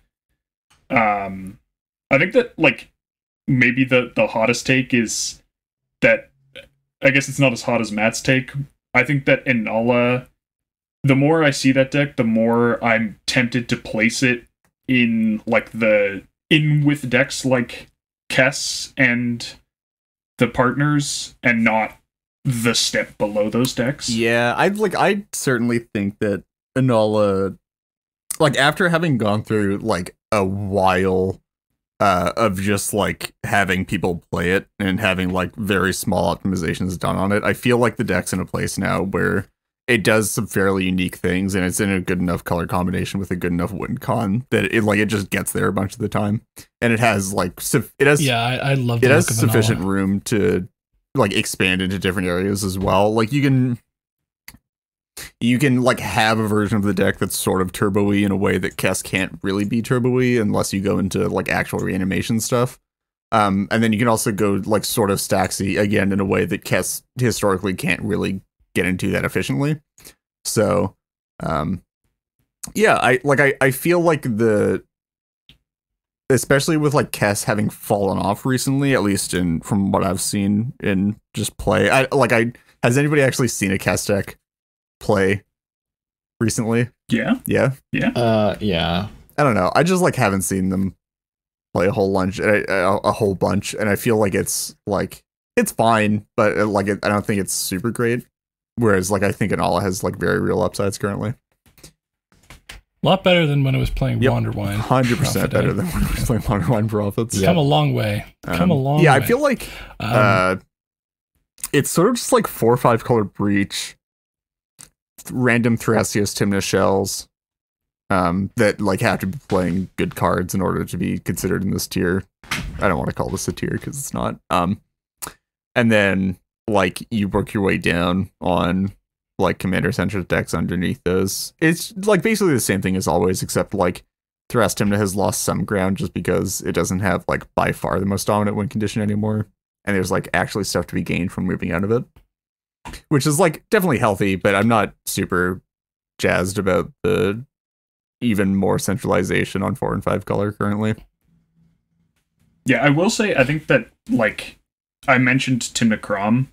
I know a lot of people are pushing for quote-unquote a blue quote-unquote farm. It's not really a farm deck, but like the super turbo Nas variants where you're running cards like Culling the Weak and like Simian Spirit Guide and that level of like we're just trying to go as fast as possible.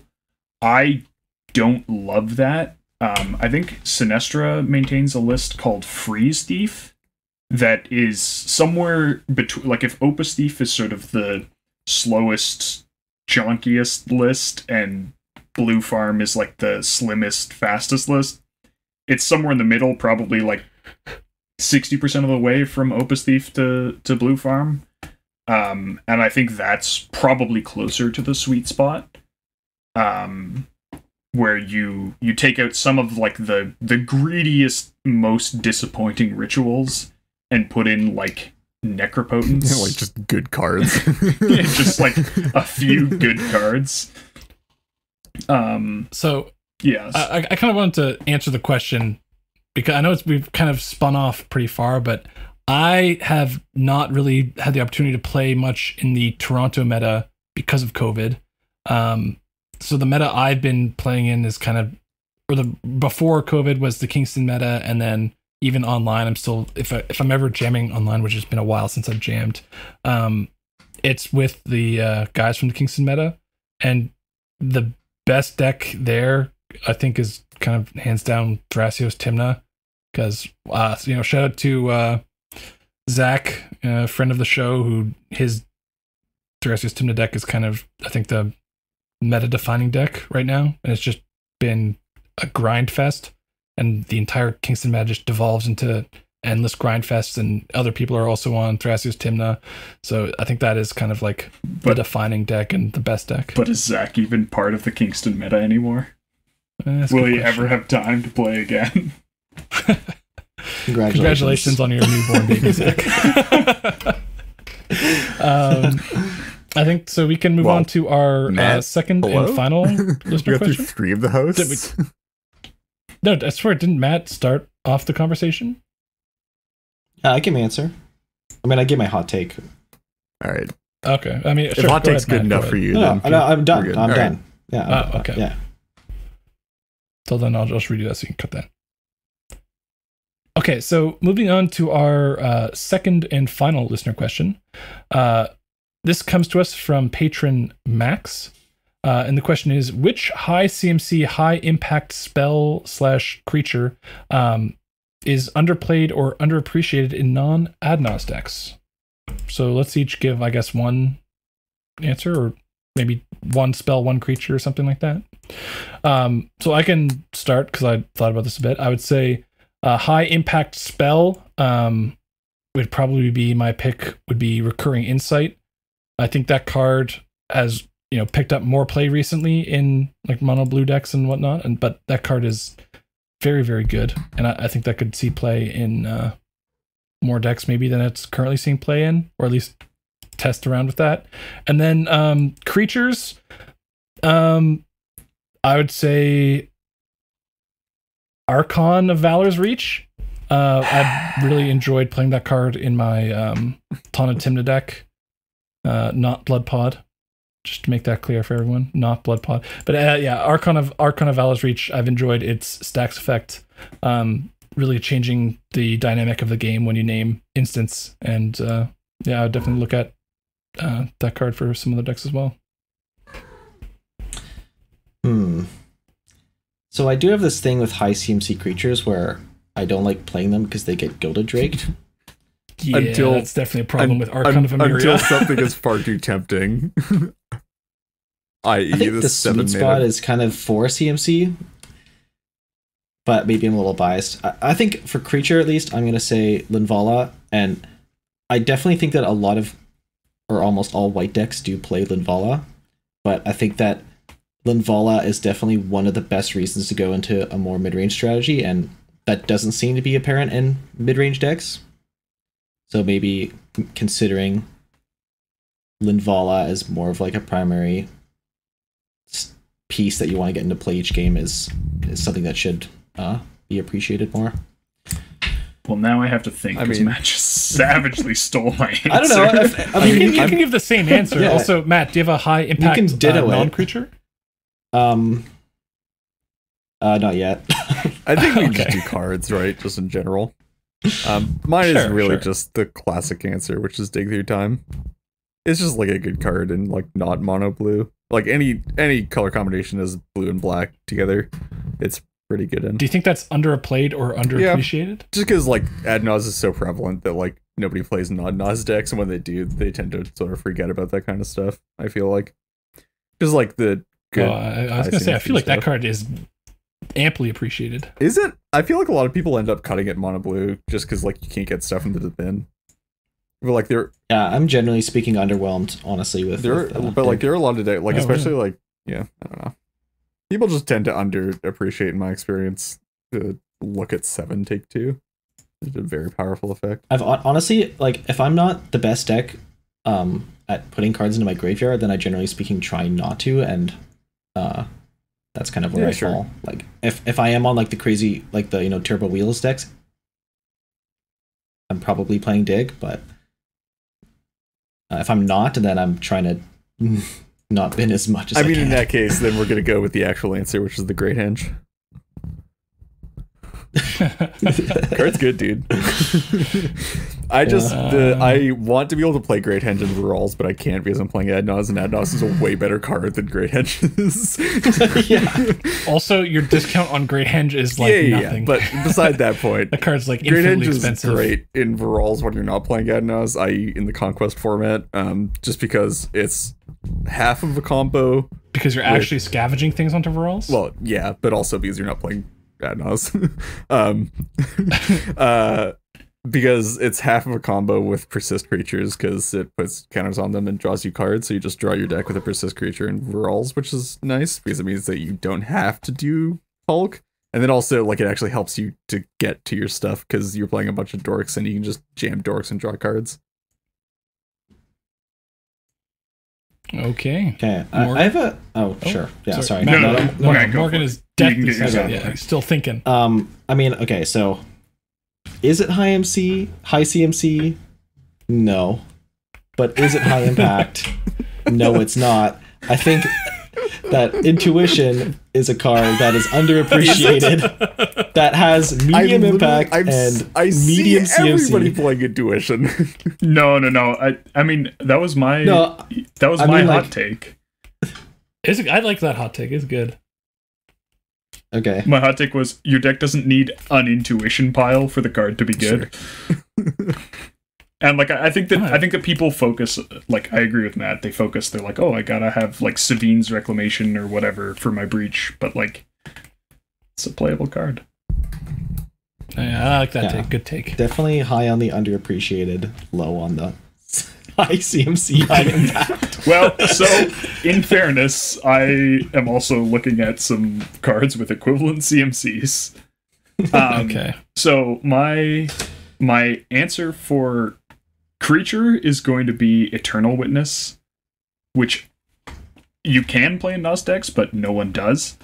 And just, we talked about it earlier, leveraging creature tutors, giving you reach, sometimes just letting you essentially turn a bunch of mana in a tutor into a quote unquote heavy air quotes 1-card combo. I've just found that card super useful, but it is like, you definitely have to watch the density. You could run 3-drops in NOS decks, but you definitely have to watch the density of 3-drops, and it often doesn't make the cut because of that. And then my other 3-drop non-creature is Narset, Parter of Veils, because that's a card, especially in decks that don't love just wheeling all the time. That's a card that like you can actually convince people not to kill, and like that's often, a really good one. Often comes into like this really odd space where like people are like, wait, but if I spend my attack killing it, then like the Tymna player is going to draw 2 cards, and then like next turn I can do whatever, but I don't know, and like I find it sticks around longer than you might expect, and also decks that aren't on NOS are more likely to be playing stuff that can block for it more effectively, just because you can play, like you can just play 2 and 3 mana, and even 4 mana, like sort of value type creatures. That's a really good one. I think it's not necessarily high CMC, but it's double blue, and that definitely affects how the cost of it is perceived. So like I think that, like, yeah, sure, 3 is not a lot, but 2 blue kind of is, especially when you want to be playing it in like high color decks. That's a good take. Cool. Well, that about wraps up for this episode. If you guys would like to reach out to us with any questions, comments, or concerns, you can contact us on Twitter at IntoNorthPod, via our email intonorthpodcast@gmail.com, or on our Discord server, the invite link for which can be found in the description for this episode. There's a special thanks to all of our patrons who help cover the expenses for our show and allow us towards working... An extra special thanks to all of our patrons who help cover the expenses for our show and allow us to work towards improving the quality of the podcast. If you too would like to become a Patreon, we are at patreon.com/IntoNorthPodcast. Another way you can support us is via our TCG Player affiliate link. So anytime you want to purchase something from TCG Player, if you use our affiliate link, which will be in the description for the podcast /YouTube description, a portion of the purchase goes towards supporting the podcast. Thank you as always to the band Vox Cadre for our lovely podcast music, to Nate Slover for our equally lovely podcast logo, and to our long-suffering podcast editor Roadkill. Next episode will be out in 2 weeks. Until then, see ya. Bye. Peace. Have a good one.